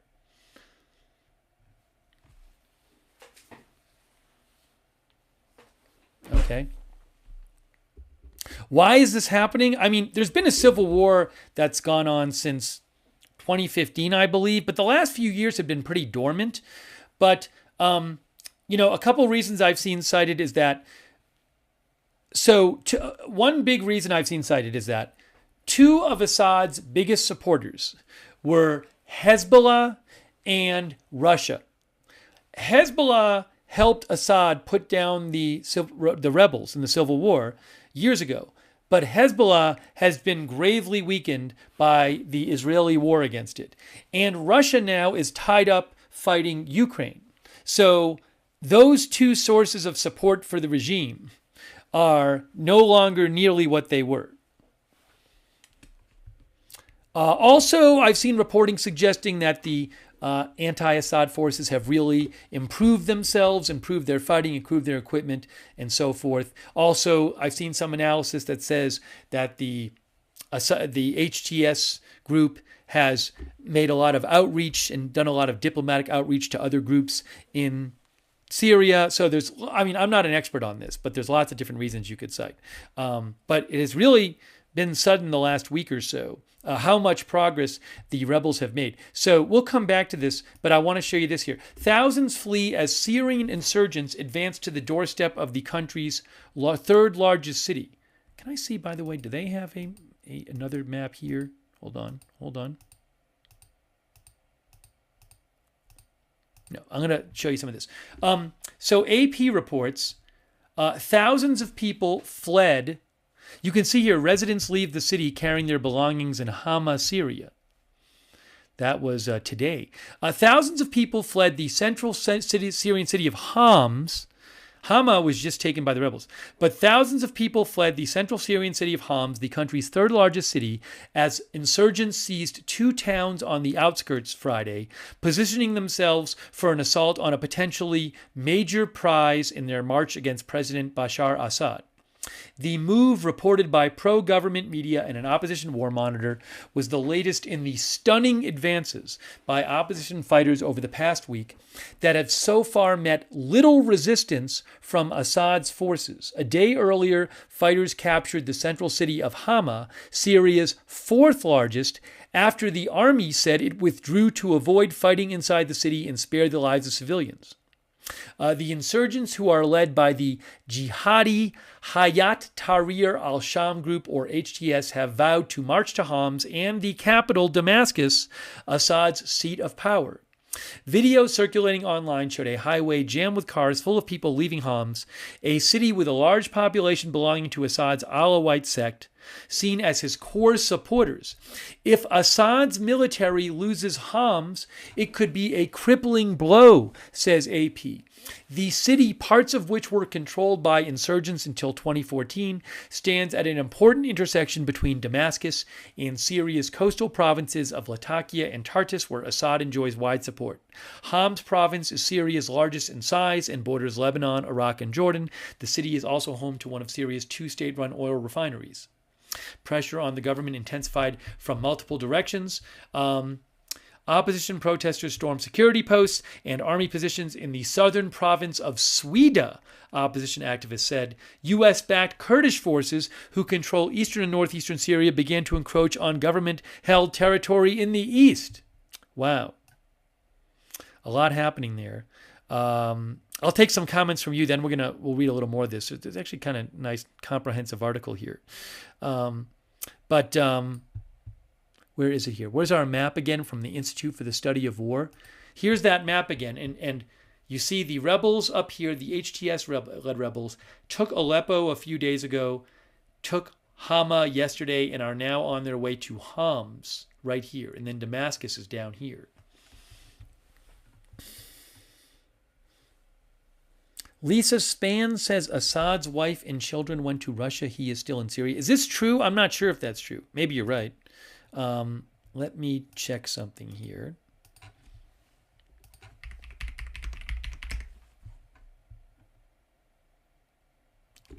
I'm going to sneeze. Excuse me. Sorry. There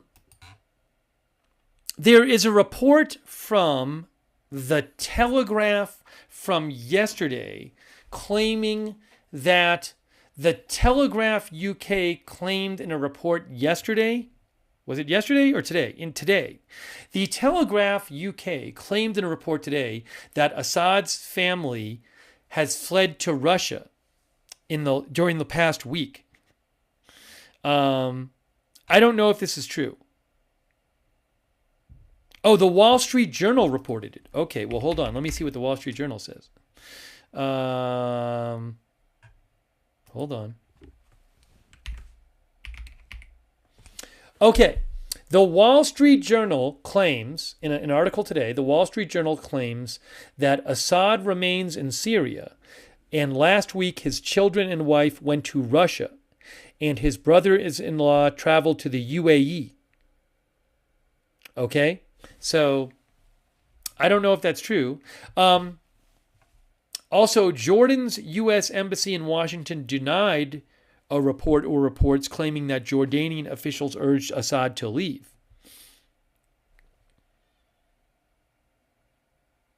Also, the Wall Street Journal mentions that Homs is the only remaining on a major city in government hands on the road that links the rebel-held areas in northern Syria with Damascus.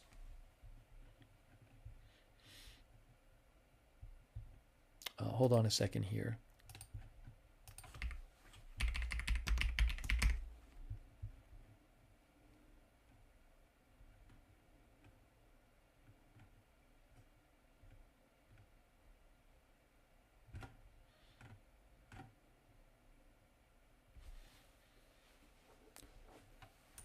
Okay. Hang on. Thanks for mentioning that, though. Let me read a couple more comments here, and then we'll give you some more updates. There's that map is from the Institute for the Study of War. Again, that map is from the Institute for the Study of War, and I want to post a link to the Institute for the Study of War page with that map on it. It is a great website. You should check it out. They have lots of great military analysis of different military conflicts going on. And so I'm posting a link right now. It's at understandingwar.org, Institute for the Study of War. That is their map.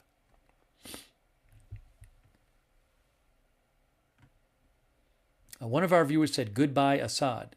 Brown Green says, goodbye, Assad, goodbye, Putin. A couple of our viewers claim Assad went to Iran. Now, I haven't heard that. As I read you that Wall Street Journal report claims he's still in Russia. All right, let me show you some more reporting about this. Hang on. Offensive leaves Assad reliant on Russia. After years of largely being bottled up in a northwest corner of the country, the insurgents burst out a week ago, captured the northern city of Aleppo, Syria's largest, and have kept advancing since. Government troops have repeatedly fallen back. The sudden offensive has flipped the tables on a long-entrenched stalemate in Syria's nearly 14-year-old civil war.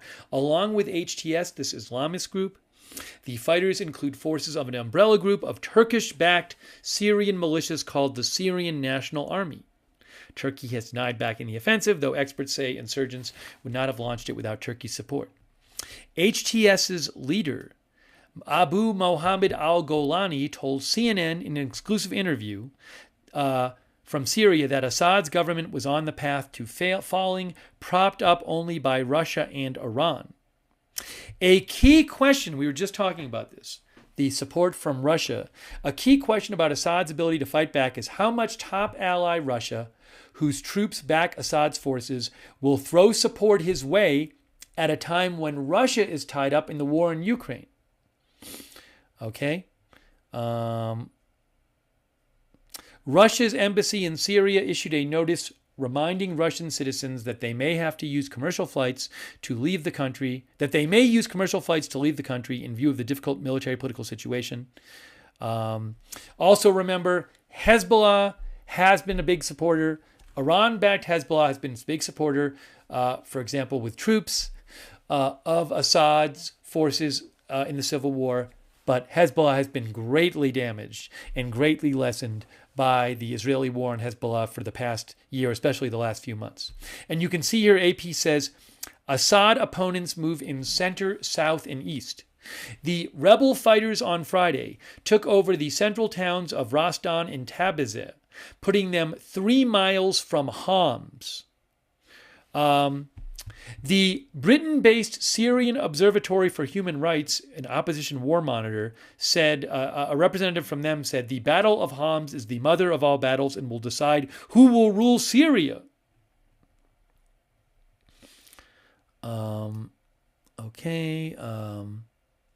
The observatory said Syrian troops had left Homs, but the Syrian military denied that in comments reported by state news agency Sana, claiming that troops were reinforcing their positions in the city and were ready to repel any assault. Is there even going to be a battle for Homs, or are the rebels just going to march in there basically with little resistance? Oh, in eastern Syria, the Kurdish-led anti-Assad group, Syrian Democratic Forces Coalition, said it had moved into the government-held half of the city of Deir el-Zor, apparently without resistance. One of the main cities of the east, Deir el-Zor had long been split between the government on the western side and the SDF on the eastern side. Okay, I'm not going to read all of this here, just skipping ahead here. Fine. And I may even have a video I can show you. Hold on a second. Let me pull that up.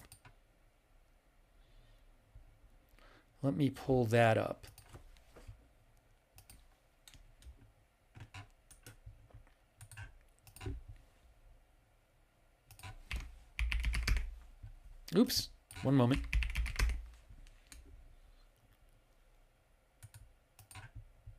Here. Oh, I think I have a video. I think we can watch a video. Let me see. Hold on. Looks good so far. All right, I'm going to show you a little video here for your viewing, so you can see a little report about what's going on in Syria. Let me just do this real quick, and I will play it for you right now. It's a Reuters video from this article. Syrian rebels claim to reach key city of Homs, extending rapid offensive against Assad. All right, so let's check this out. Give me a moment. I'm going to play this for you right now. And then we'll take some of your comments. Will the Assad... I'm going to ask a poll question after that too. But before I do that, let me just show you this summary video real quick, if I can find it here. Where did it go? Where is it here? Do I even have that? Oh, maybe I haven't put it in the program. Hold on. Let's see. Where did it go? I downloaded the video. I'm just finding it for you now that I've downloaded it. Where did it go? Where did you go, video?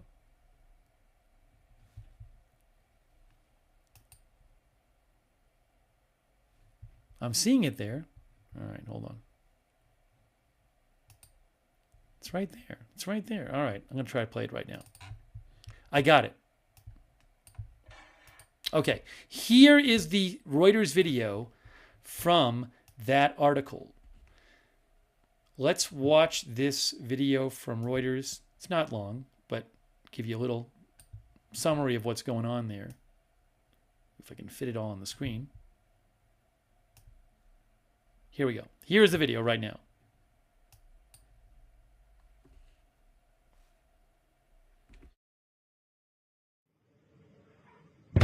This video is said to show a Russian strike on a bridge that Syrian rebels would use to get to Homs. A Syrian army officer told Reuters it was bombed to prevent the rebels using it. While various social media videos, verified by Reuters, showed the rebels taking over a string of towns en route to the city. Homs is a crossroads on a key road between the capital Damascus and the coastal heartland of President Bashar al-Assad. The rebels' approach is part of a lightning advance since they burst out of their northwestern Idlib bastion. The territorial gains of the past week are the fastest since the civil war erupted 13 years ago, following street protests against Assad. The rebels captured the key city of Hama on Thursday, following their seizure of Syria's second city, Aleppo. Other footage purported to show them in Rastan, also in Homs province. Thousands of people fled Homs overnight, a war monitoring group and residents said on Friday. The advance, led by a former al-Qaeda affiliate known as Hayat Tahrir al-Sham, is the biggest challenge for years to Assad's rule. In Hama, crowds toppled this statue of Assad's father. Assad regained control of most of Syria in 2016 after his key allies, Russia, Iran and Lebanon's Hezbollah group, came to his aid. But they've all been diverted by other crises in the region and Ukraine, which gave the Sunni Muslim militants a window to fight back. A senior Iranian official said on Friday Iran would send missiles, drones and more advisors to Syria. A resident of Homs told Reuters the offices of Syria's main security branches there emptied on Friday morning, with members leaving the city. A Homs resident who decided not to leave said most of the city's main commercial streets were empty, while pro-government militia groups patrolled the streets. All right, so there's an update from Reuters from that article about the rebels getting close to the key city of Homs, the last major city on a road leading from the north, where the rebels are in control of several cities now, several big cities, to the road from there to Damascus. Homs is the last remaining big city in government control before Damascus. Do you guys think that Assad will survive? Well, you could have a situation where the rebels control some of the country and Assad stays in control in some of the country. Will the Assad regime survive this advance? That's what I'm going to ask you, a poll question.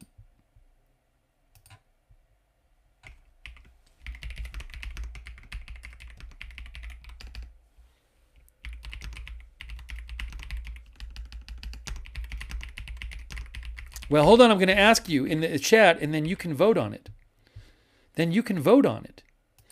me post the poll right now. Here we go. All right. I think I might have had a typo.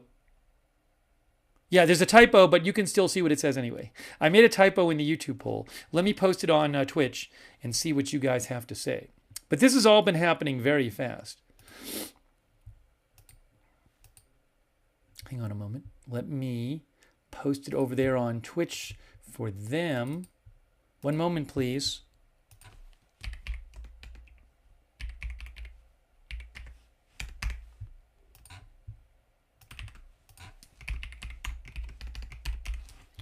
Okay, I just posted the poll right now.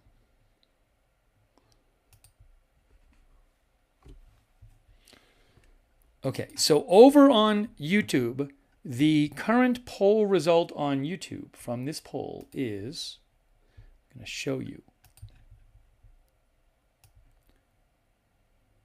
73% of you say no. The Assad regime will not survive this rebel advance. And I'm going to check the Twitch results right now. Give me a moment. On Twitch, the result is 73%, 75% no on Twitch. Sorry, just because of the way my setup is tonight, it's a little hard for me to show both the YouTube and Twitch results at the same time. So I'm just going to tell you the Twitch results. Twitch right now is 70% no, 30% yes. And YouTube is 72% no, 28% yes. So pretty close in both places. Rose Garvey thinks he's already gone and not coming back. Oops, sorry, that's not the page I wanted to show you. The page I wanted to show you is the article, not that one. There. Robert Velk says definitely watch Damascus. Kevin Scanlon thinks Assad has already left with his family. I have not heard reports that Assad has left. Wall Street Journal says his family has left. I don't even know if that's true. Chaz says none of us here have any idea of what Assad nor the rebels are capable of. Kyle Jones says not a chance Assad will fall. Pumbaa says, is Assad even in Syria or is he still in Moscow?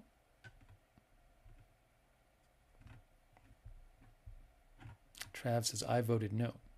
Thanks for voting in the poll, by the way. Reuters says, real quick here, Syrian rebel forces said today their lightning advance reached the central city of Homs, which could position the insurgents to topple another town strategic to President Assad's grip on power.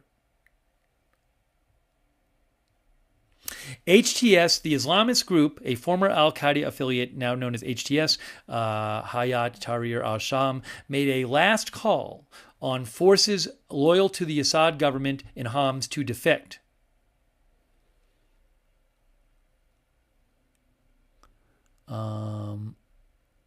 If the Sunni Muslim rebels capture Homs, they would cut off Damascus from the coast, a stronghold of Assad's minority Alawite sect, and where his Russian allies have a naval base and an air base.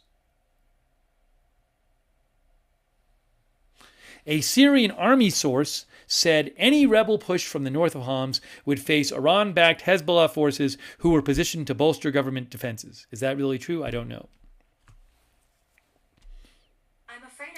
Again, it's Syria. It's Syria again. Reuters says also, hold on a second here. In another setback for Assad, a U.S.-backed alliance led by Syria's Kurdish fighters on Friday took Deir el-Zor, the government's made foothold in the vast desert in the east of the country, 3 Syrian sources told Reuters. It was the third major city after Aleppo and Hama in the northwest and center to fall out of Assad's control in a week.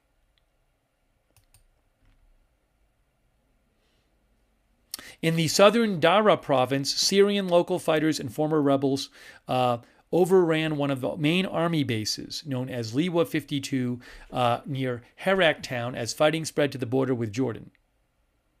And then there's other updates in here too. But as you can see, things are not looking particularly good for the Assad forces right now. And there's some nice stuff to show you on the Institute for the Study of War site. But you can see the Institute for the Study of War in their article today at understandingwar.org. Look what they say. The Bashar al-Assad regime faces an existential threat given the widespread collapse of regime forces and lack of sufficient external backing to bolster these forces. Okay?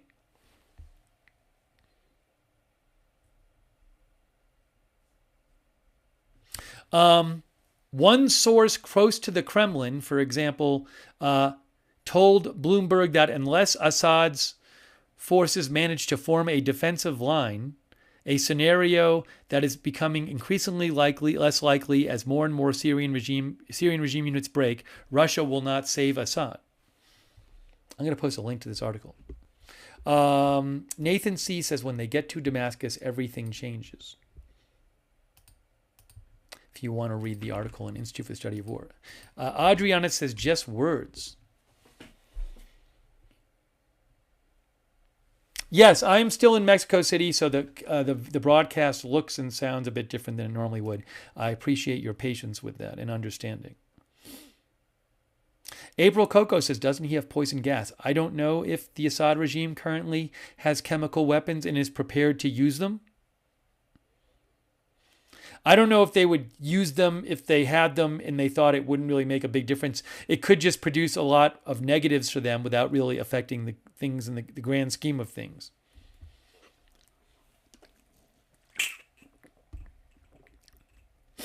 Oh, so look at what else the Institute for the Study of War says in their analysis. The axis of resistance's support, that's Iran and it's Iran's proxy groups. The axis of resistance's support to the Assad regime will almost certainly fail to stop the opposition offensive at this time unless ground forces are deployed rapidly and in larger numbers. Iran reportedly plans to send missiles and drones to Syria, and both Iran and Hezbollah will reportedly provide military advisors, blah, blah, blah, blah, blah. The small number of advisors is unlikely to reverse the countrywide collapse of Syrian forces, and missiles and drones cannot hold or take ground on their own. Hezbollah is unlikely to deploy the larger number of fighters required for Assad to regain territory, given Hezbollah's requirements in Lebanon after the group suffered heavy losses during the Israeli ground campaign in Lebanon. Okay? And we showed you this map, and you can see here it says opposition advances. This is also from the Institute for the Study of War, understandingwar.org. Opposition advances in northwest Syria. Yes, so you can see This is northwest Syria. So this is all of Syria. It's the top left corner. And you can see this is the HTS-led Syrian opposition forces. And right about a week ago, in a shock, they moved in and took Aleppo, one of the, I believe, the biggest city in Syria. And in the last few days, they've been moving south. And you can see they just took Hama, I believe, yesterday. And now they're getting very close to Homs, which is the last big city on the way to Damascus. And then they also have a map here of this is in the east. And these are Kurdish forces, which are against the Assad regime, the SDF. And they actually, you can see the SDF seized Deir ez-Zor city.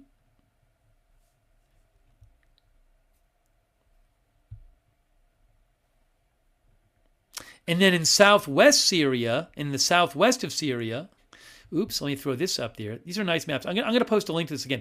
These are nice maps of these different parts of Syria.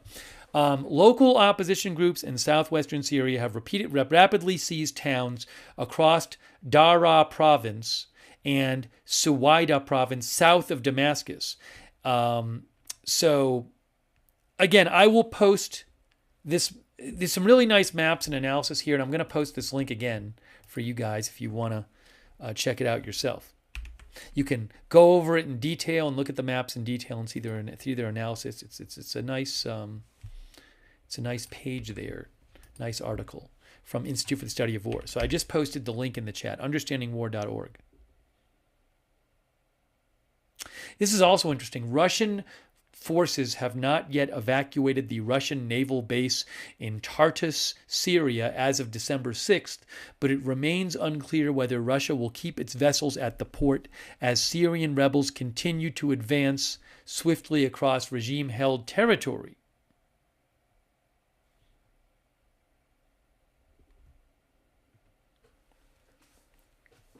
Okay.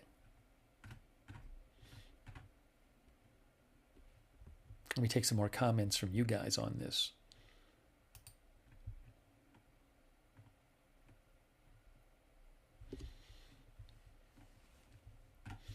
Hang on one second here. Hang on one moment.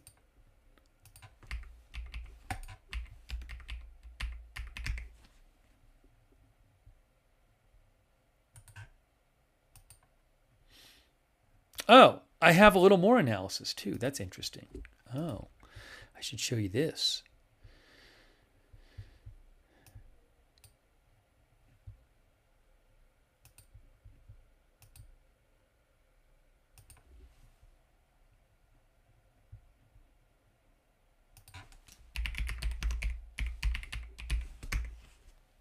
Oops.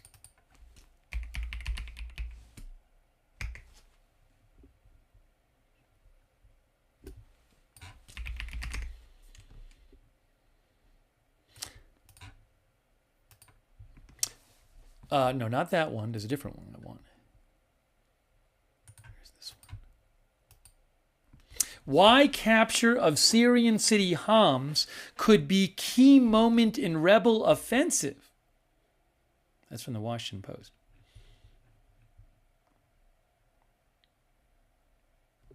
SK thinks the Russian base will remain in what will probably be the coastal Alawite state.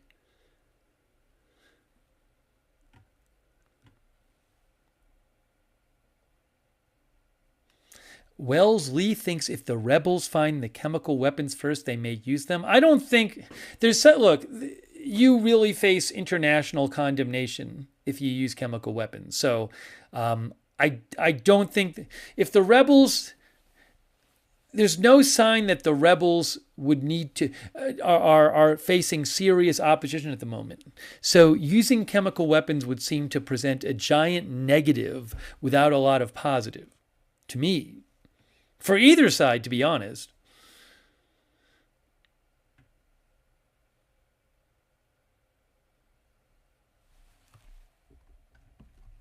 Let me just quickly check something here.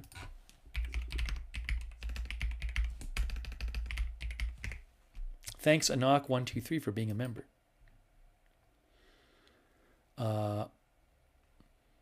One of our viewers said it's Homs. I'm sorry if I'm pronouncing it wrong.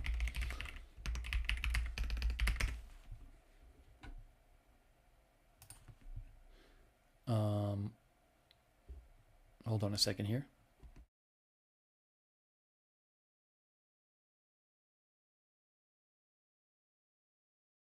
One of the dictionaries I looked up had it as Homs, so I don't know.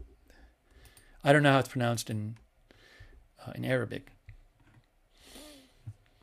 Let's see here.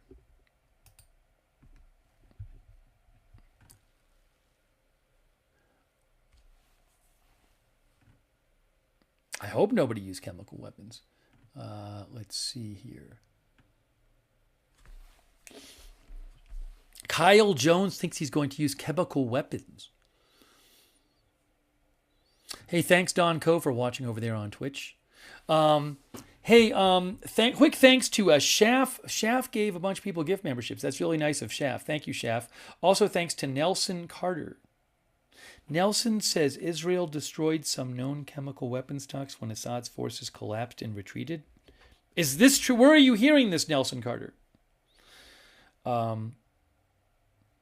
Nelson Carter says Russia and Iran have pulled their people in military support. Nelson Carter, our viewer from Australia, thinks Assad is finished. We did a poll a short while ago. Most of you, our viewers who voted, thinks that the Assad regime is not going to survive this. Thanks KP Mapsgal for becoming a member. No Cap Andy for becoming a member. Lethal Old Fart, thank you for your support. This is the world just going to watch as HTS takes all of Assad's chemical weapons. Thanks Elizabeth Stevens for your support. Let's check for a second this report from the Washington Post. Thanks Big Chief Rick for subscribing on Twitch, by the way. Let's see, what did they say? Did I thank QBet? I think I thank QBet. Why capture of Syrian city of Homs could be key moment in rebel offensive. The Post says, Washington Post says, in a span of just a few days, an offensive led by an Islamist rebel group has captured two of Syria's largest cities from the Assad regime, Aleppo and Hama. Now the rebels have sent their sights on the city of Homs, a strategic choke point between rebel-controlled areas in the north and the capital, the seat of power of the Assad regime, Damascus. If they are able to seize Homs, it could be a decisive turning point in the battle against Bashar al-Assad's regime. Charles Lister, who's an expert on Syria, said if Homs were to fall, Damascus would be cut off from the coast, effectively severing what would remain of regime rule into two. Interesting. How does that reflect this map here? Yes, so look, I see what he's talking about. So see this map here from Institute for the Study of War? The red is the Assad-controlled area. But see how, if we make this a little bigger here, see that this is the HTS-led insurgent groups moving to the south. See, it says Homs here. So the idea is if they capture Homs, they can split the coastal part of support off from the rest of the regime support by cutting this off here. That's what they're talking about. That's the general idea, as I take it. You would split off the support on the coast from the rest of the regime-controlled area. That's what the analysis was saying. Oops, where did we go here? With a population of more than 1.4 million people, Homs is Syria's third largest city. Positioned on, as I mentioned, the M5 highway, it sits at a strategic location just 25 miles south of Hama, which rebels captured yesterday. It is roughly 90 miles north of Damascus, the ultimate goal of the rebel offensive, which is still held by Assad regime. So it's only 90 miles north of Damascus. So if the rebels take Homs and they get on the highway, it will not take them that long to reach Damascus if there's not resistance. Homs is also a central junction between the capital and the Syrian coastline.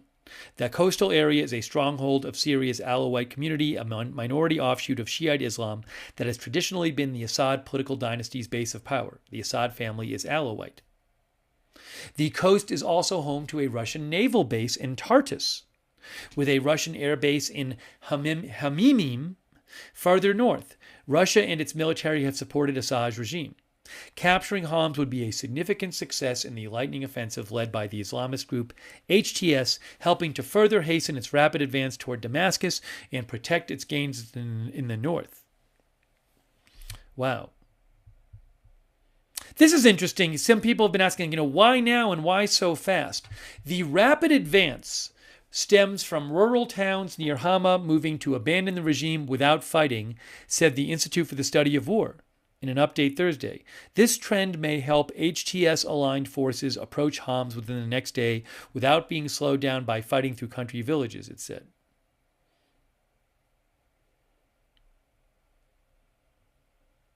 Look at this. Charles Lister, expert on Syria, said, in theory, the Assad regime has a strong military and security presence in Homs, but the surrounding countryside is far more amenable to the opposition, particularly the towns along the M5 highway, he said. That provides the opposition with a natural advantage, and with the momentum already in place, Homs is almost certain to fall in not too long, Lister said. Wow. Guys, are we going to be talking like today or tomorrow about Homs falling to the rebels and then saying, when do they reach Damascus? Could we be hearing in the coming days that Assad has left the country? I don't know.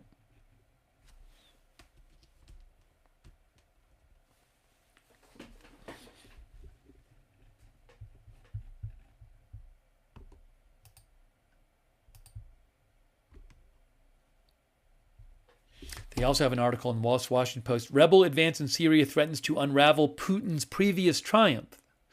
The lightning advance of rebels in Syria and their rapid capital of the cities of Aleppo and Hama are threatening one of Russian President Putin's proudest achievements, his 2015 military intervention to prop up Bashar al-Assad's regime in Syria. Almost a decade later, Moscow is embroiled in a massive land war in Europe, and analysts question whether Russia has the resources to save Assad again, even as it continues to pledge support verbally.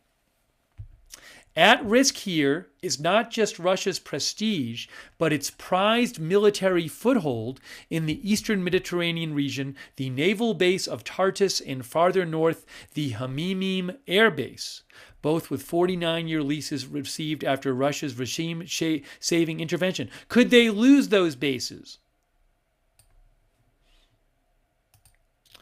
News that the rebels have captured Hama raised questions about the Russian capacity to stem the rapid collapse of Assad's military.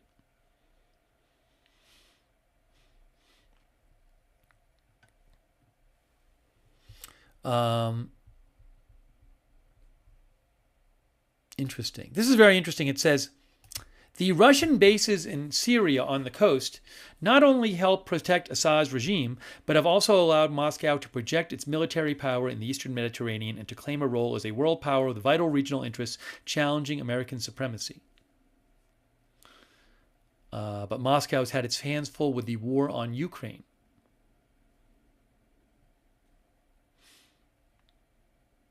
This is really interesting. With Russia's capacity to increase its military presence in Syria and help out Assad in question, analysts said Putin's main priority would be preventing threats to the Russian bases in Hamimim and Tartus. Though military strikes to stem rebel advances or via pressure on Assad through military strikes to stem rebel advances or via pressure on Assad to negotiate a peace deal with Turkey. Okay, so that's really interesting.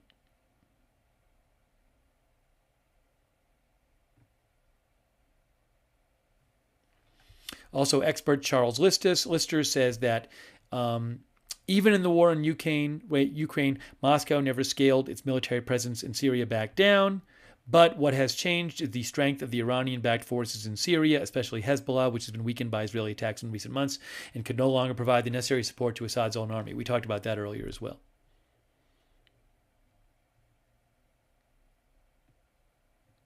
This is also, I want to just read a little more of this article because it's very interesting.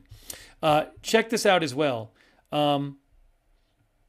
One factor in favor of Putin's continued Russian support for Assad is the huge symbolic importance for Putin of the original Syrian intervention, which was his first major challenge to Western power outside the lands of the former Soviet Union, said this expert, Nicole Grzyuski. She said, I think certainly Syria has been very central to Russia's perception of itself as a great power. It was one of the kind of exemplars that Russian military has used to show their effectiveness. And this was the first real show of Russian aerospace forces. Interesting. So this article is talking about that that Syria is a very symbolic place for Russia to have influence in. This expert, Vladimir Pashtukov, wrote on Telegram, if Assad was defeated, it would be painful for Russia and a setback for Moscow's geopolitical ambitions, since it would be difficult for Russia to find a new location for its crucial air base and naval facility.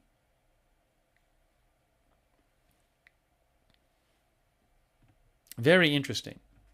Can we see on the Institute for the Study of War map, can you see the bases there? Let's see. If we go down here, where is it?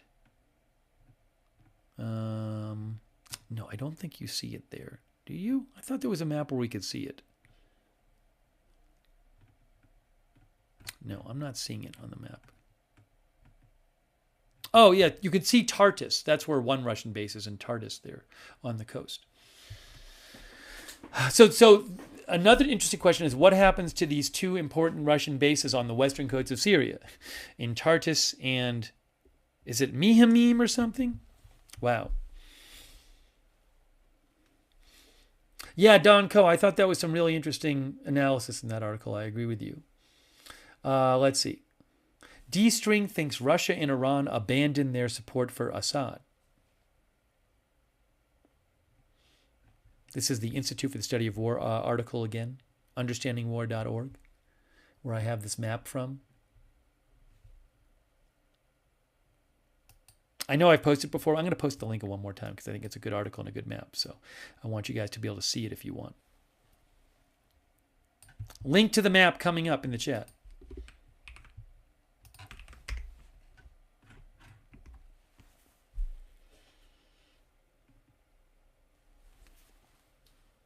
Yeah, David Simon says the U.S. has bases in Syria. I don't believe.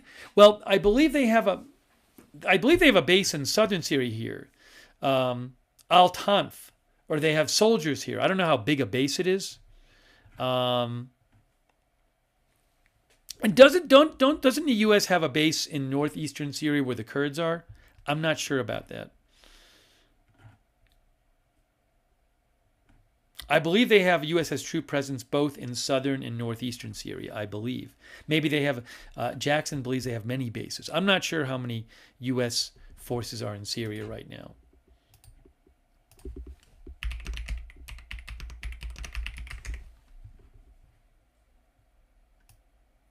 Oh, I might even have an article which discusses this real briefly. Hold on a second.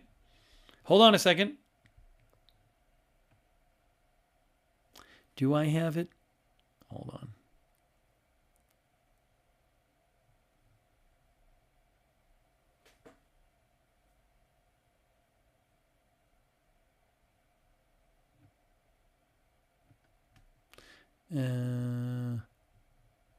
No. The Reuters had an article about it today, and they said the U.S. has forces in Syria.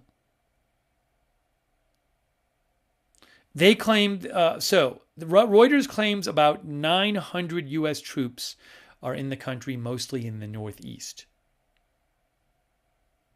That's what Reuters says. Hold on a second here.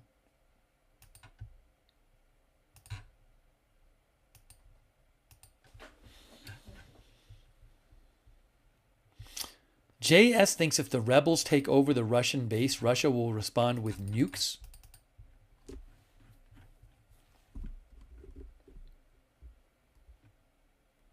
There's an interesting idea of that one of the articles mentioned of Russia putting pressure on Assad to negotiate some sort of settlement with Turkey, which supports the rebels, because Russia wants its bases protected from the rebels.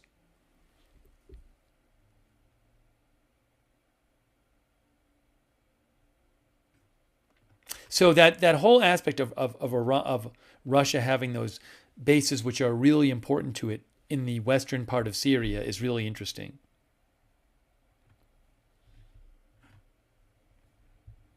Hold on a second here.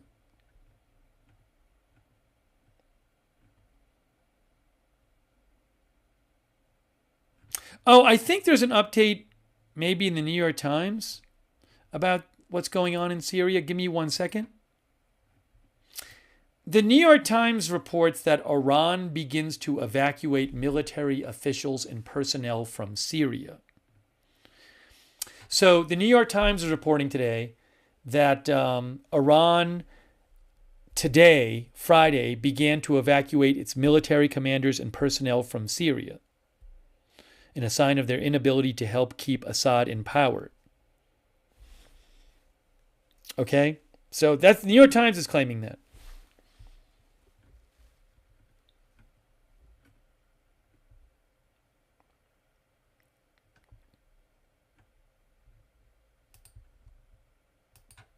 Linda Gordon says Turkey is not going to negotiate. All right.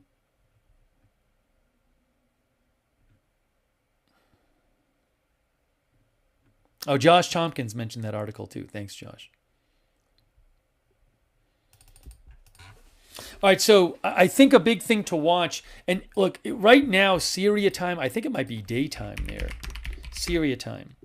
It's 8:56 a.m. in Syria. So for all we know, in the coming hours, Homs might fall to the rebels. We'll have to see what happens. But that's a huge deal if it does, as we've been talking about.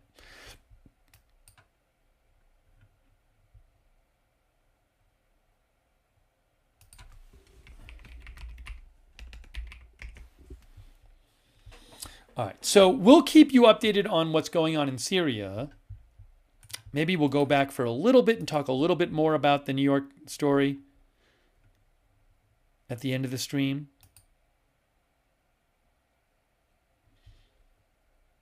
Uncle Floyd says Assad is doomed without strong backing from Russia and Iran. Where is this here?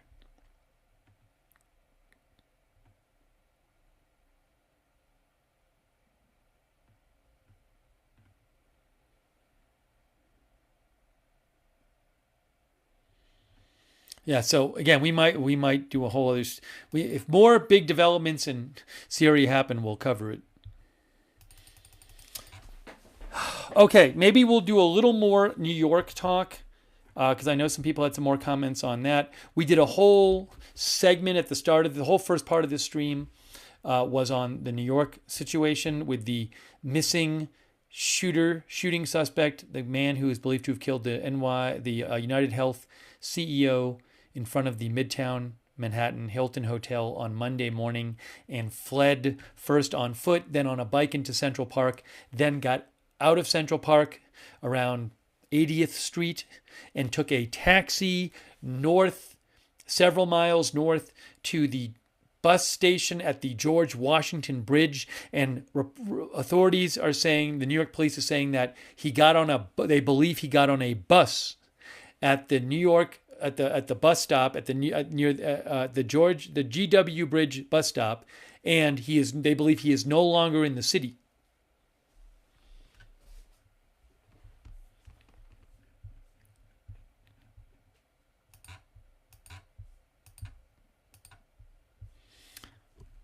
And tonight during the stream, we saw the news that the FBI is now offering the reward of up to $50,000 for information leading to his arrest and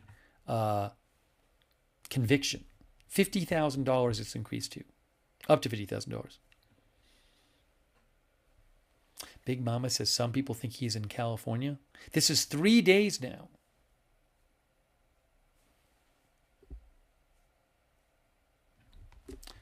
1 second here.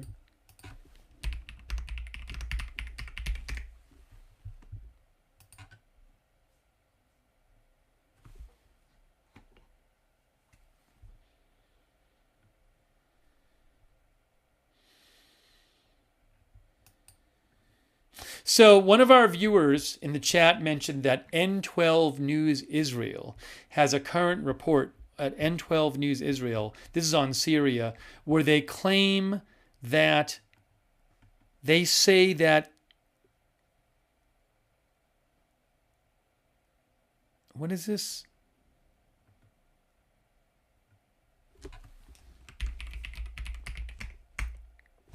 It's weird. They have a headline that claims the IDF attacked a chemical weapons stockpile in Syria to prevent it from reaching the rebels. But then the article doesn't even say anything about it, which I'm really confused about. So I don't understand. I'm looking at an article on the N12 News website, and it says it in the headline, and I don't believe it says it in the article. So I'm kind of confused by this. I don't really know much about it.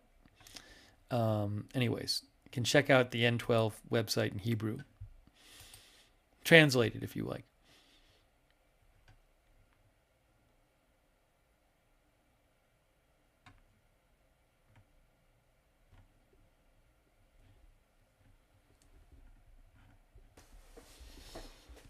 Okay. Hang on.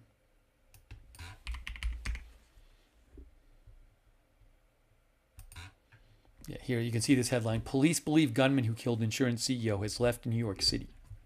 They think he has left. What are we doing here? Hold on a second. This is confusing. A quick thanks, by the way, to... hold on. Thanks so much to Nathaniel Coronado for your support. Nathaniel Coronado. Also, Brian Scott gave 5 gift memberships. Thanks, Brian. Also, thanks so much to Drop Top Fab. Can you do a stream on the UFO drones in Jersey? Maybe we will. Possibly. I'll see. Thanks for the suggestion. Thanks to Shaft for the gift memberships, by the way.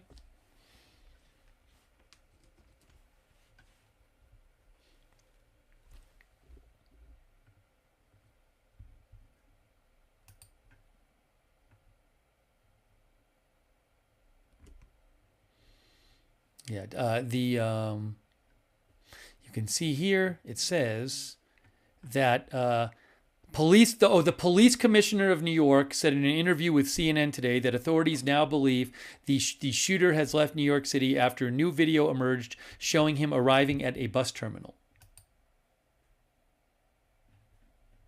The New York Police chief of detectives said in the same interview, video shows the suspect climbing into a taxi. They actually have video of him climbing into a taxi. They have video of him climbing into a taxi. And they have video of him arriving at the bus terminal. Although I believe that neither of those have been made public yet.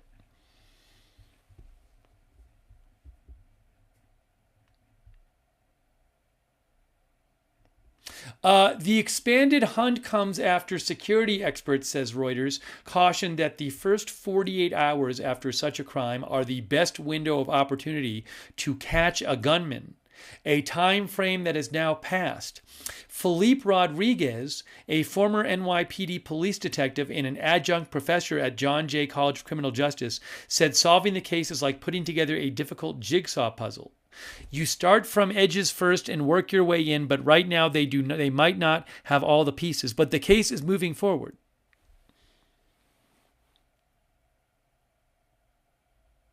UnitedHealth is the largest U.S. health insurer, providing benefits to tens of millions of Americans. Following the attack, UnitedHealth and several other health insurers, including CVS Health and Centene, took down pictures of executives from their corporate websites in an apparent tightening of security measures. And we told you this before, the words deny, defend, and depose were carved into shell casings found at the scene. The words evoke the title of Jay Feynman's 2010 book, The words evoke the title of Jay Feinman's 2010 book, critical of the insurance industry, Delay, Deny, Defend, Why Insurance Companies Don't Pay Claims and What You Can Do About It. Also, as I told you, the Wall Street Journal had an article about how the saying delay, deny, defend has become a rallying cry for groups, but for people who are anti the health insurance industry.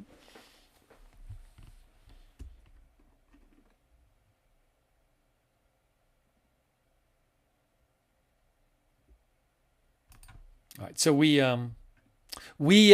covered this a bunch before, so I'll take a few more comments on this. If you missed it, we did a whole discussion of this at the start of the stream. Like the whole first part of the stream was about this.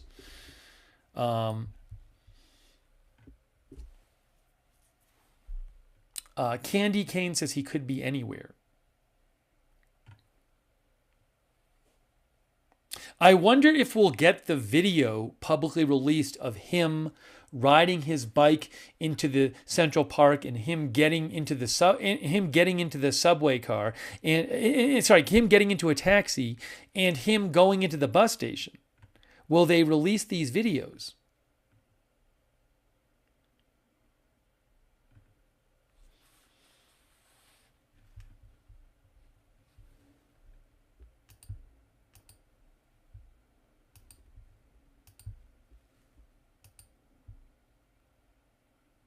Also, and I said this, I don't think enough has been talked about. I don't think enough has been talked about how this guy is a threat.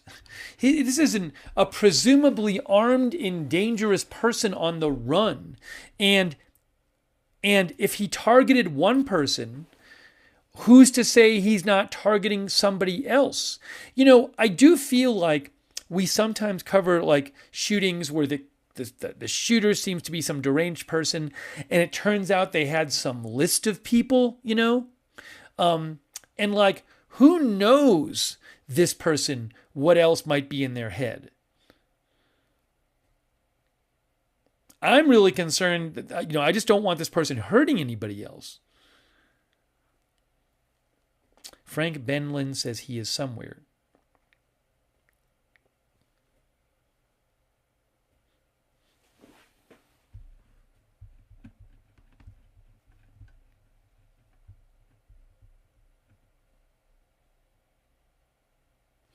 Spartiate says a threat to other health insurance CEOs. I mean, I would assume at this point, big health insurance companies are taking that into account with security and things. But what I'm saying is like, maybe a CEO of another company, like, I don't know, who knows what's going on in this person's head. But if they came up with, who knows, I'm just thinking, imagine some world where this guy is like delusional and he has like weird theories and he picked this person to kill, but maybe he has some list of other people and whoever they are, so I'm just, my point is, this is clearly a dangerous individual who was armed and may still be armed and is willing to kill people. And this person is on the run.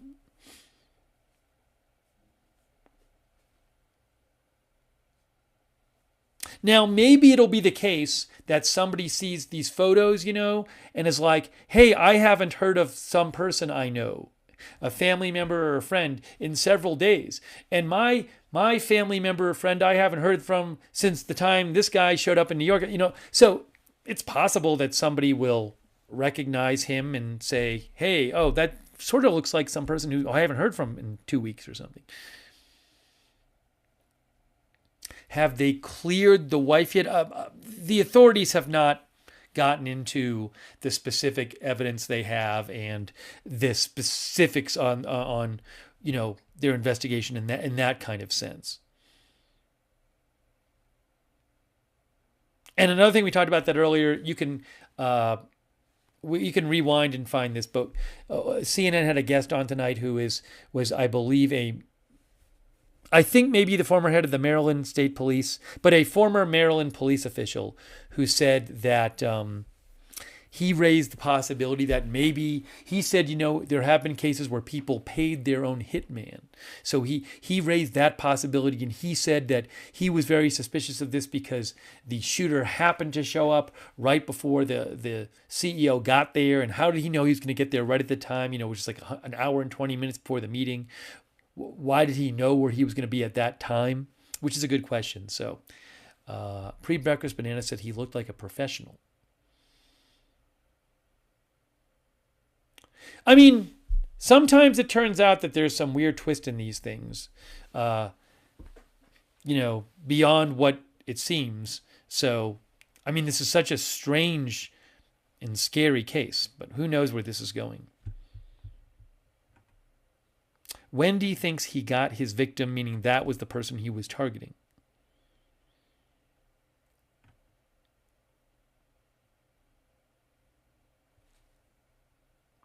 Steel Penny says, hope they catch him soon. They need facial recognition on him. One of the articles we read said they had not gotten a facial recognition match. And the reporting says they don't know who he is. Now, by the way, they could know who he is, and maybe they're just not releasing that publicly. Maybe they don't want him to know how much they know about him. It's certainly possible. And Wall Street says, I bet he posted on some forum about it before he did it. Did he write about it? Did he post somewhere about it? Maybe when they find him, they'll look at his social media and find things he posted about it.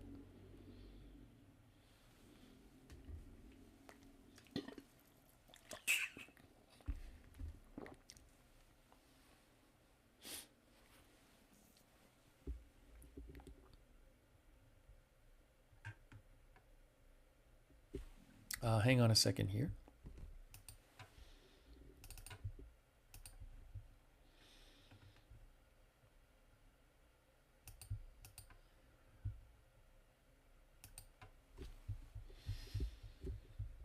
Okay. Guys, I'm going to do one last check for updates. It's 12:11 here. I didn't realize it had gotten so late. 12:11 here, 1:11 Eastern time. So, hold on a second here.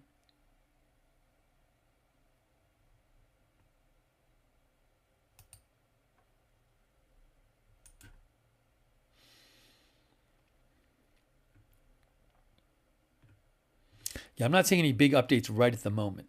So, I mean, there could be, big developments in the coming day or two, and that we could jump on and cover. So, yeah, I think it's getting to be that time. I think it's getting to be that time, guys, where we wrap up this live update stream. Oh, thanks, by the way, to Shraki for subscribing on Twitch and Uncle Floyd GG for subscribing on Twitch. Yeah, I think it's that time. So I appreciate you guys joining me for this live update on Syria and the New York City shooter. And if there's big developments in the coming days, I will come on the air. I am out of town right now. I am in Mexico City, which is why the stream kind of looks a little bit different. The color is a little off, and the sound might sound a bit different. But I'm doing my best to stream on my makeshift portable setup here, and it's at least it's working. At least it's working. So I really appreciate you guys joining me. And subscribe and follow the channel, Agenda Free TV. We cover all kinds of live breaking news. I'm sorry I might not be able to get to everything. I would have covered that earthquake story yesterday, but the California earthquake, but I was out. I was not here. I was in Mexico City, so I could not get back in time to cover it. So I apologize we didn't cover that. There might be things like that, but I'll do my best to jump on if there's big news. And also, just a heads up, I do have a channel where I'm posting some stuff from Mexico City. My personal channel, I have a personal channel where I do non-news live streams, and I have posted some things from Mexico City on there. That is called Lookner on YouTube and Look Nerd on Twitch. I just did a stream a few hours ago on that channel from Mexico City. Lookner on YouTube and Look Nerd on Twitch, if you want to check that out. It's not a news channel. If you're looking for news, don't go over there. It's much more chill. But I feel free to check that out as well. Also, I will post updates on my X account, which is @Lookner. I post there frequently. @Lookner on X is the updates page for my X account. And I will post a link to that in the chat for you. Turn on notifications, because I don't know when big news is going to happen. There could be more big news tonight, right? So turn on the notifications. We have a free notification system. It's set up through Discord. It's really, really, really reliable. It's easy. It's free. The mods will post the link to the notifications in the chat. You can also find it at the YouTube and Facebook description of this broadcast. You can find the YouTube and Facebook video description. You can find the notifications link in there. Hey, big thanks to our moderators. They are incredible. They are awesome. Really appreciate them being here in the chat. Roberts, May Queen, Beth Mythical, Ruth Krafasi over on YouTube. Thank you so much. We couldn't do the chats without our moderators. Thanks so much to them, keeping it civil and respectful there. Linda Belk and Larry on X, over there on Twitch. Thanks so much for being there. Mark and NC, Sarah, Surly Dev, and all of our other Twitch moderators. And hold on a second here. Oh, thanks, Sue Hins, for being a member. I appreciate that, Sue. And also thanks to our Facebook moderators, Paul Anderson, Kay Larry Body, Margaret Riley, Ronald Egnor. Thanks to all of you for being there. Hey, thanks to everybody who donated. That is super nice of you guys. I really appreciate your support. That is what lets this channel be on the air. So thank you for your support. I think I thanked everybody. If you ever want to donate to the channel, you can go to agendafree.tv, agendafree.tv. But huge thanks for your support of the channel. We have a chat where you can chat with other viewers when we're not live. The Discord chat, check it out. It's free. The link to the Discord chat is the same as the notifications link. So check that out. Also, I post updates about the channel, including scheduling updates on Agenda Free TV on X. So if you're a person who uses X, follow on X at Agenda Free TV. And a quick reminder to our YouTube viewers, if you are a YouTube viewer of Agenda Free TV and you want to turn on the YouTube notifications, which I would recommend, it can be helpful in figuring out when we're live, you got to do this thing, which sounds a little strange. You need to, after you subscribe, you then need to click the notifications bell and choose all notifications. So if you're subscribed on YouTube, make sure you got that bell checked and you choose all notifications, so you get the notifications. Hey, thanks so much to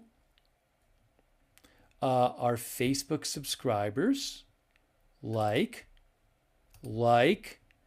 Diane Allworth and Eve Richards and Robert Rial II, Kay Larry Body, Margaret Riley, Ronald Egnor.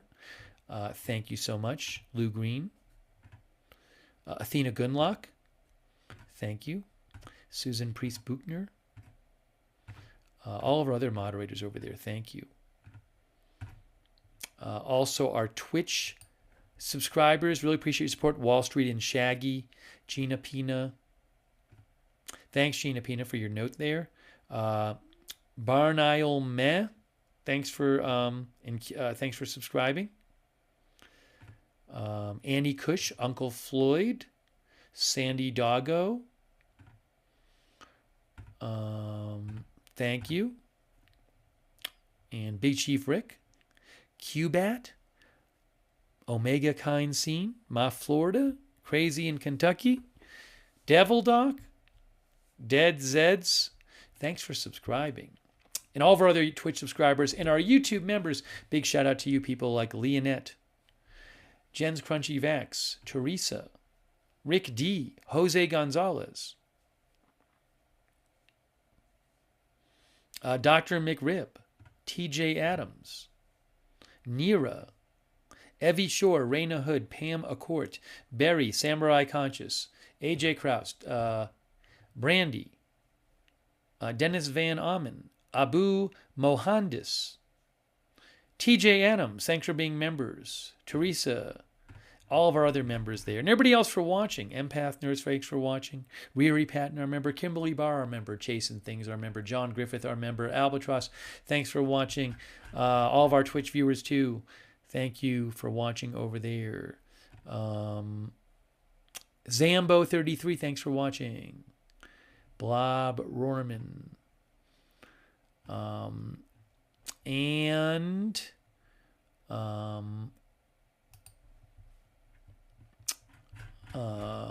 couple more thanks here real quick. Dennis McNeely, thanks for watching, Dennis. Boston Girl, Kevin Scanlon, Dennis Britt, and all of our other viewers. All right, so that is it for now. If you missed it, we did a review. We got caught up on the latest developments in the manhunt for the CEO murder in New York City on Wednesday. That suspect still on the loose. He's believed to not be in NYC anymore. And also we did a catch up on the latest developments in the Syrian Civil War. Seems like the existence of the Assad regime might be threatened now. We'll see if the rebels capture Homs in the coming days. Okay, that is it for now. Thank you so much for watching, and thanks to Mods for being here. And we'll see you soon with more live breaking news coverage right here at Agenda Free TV.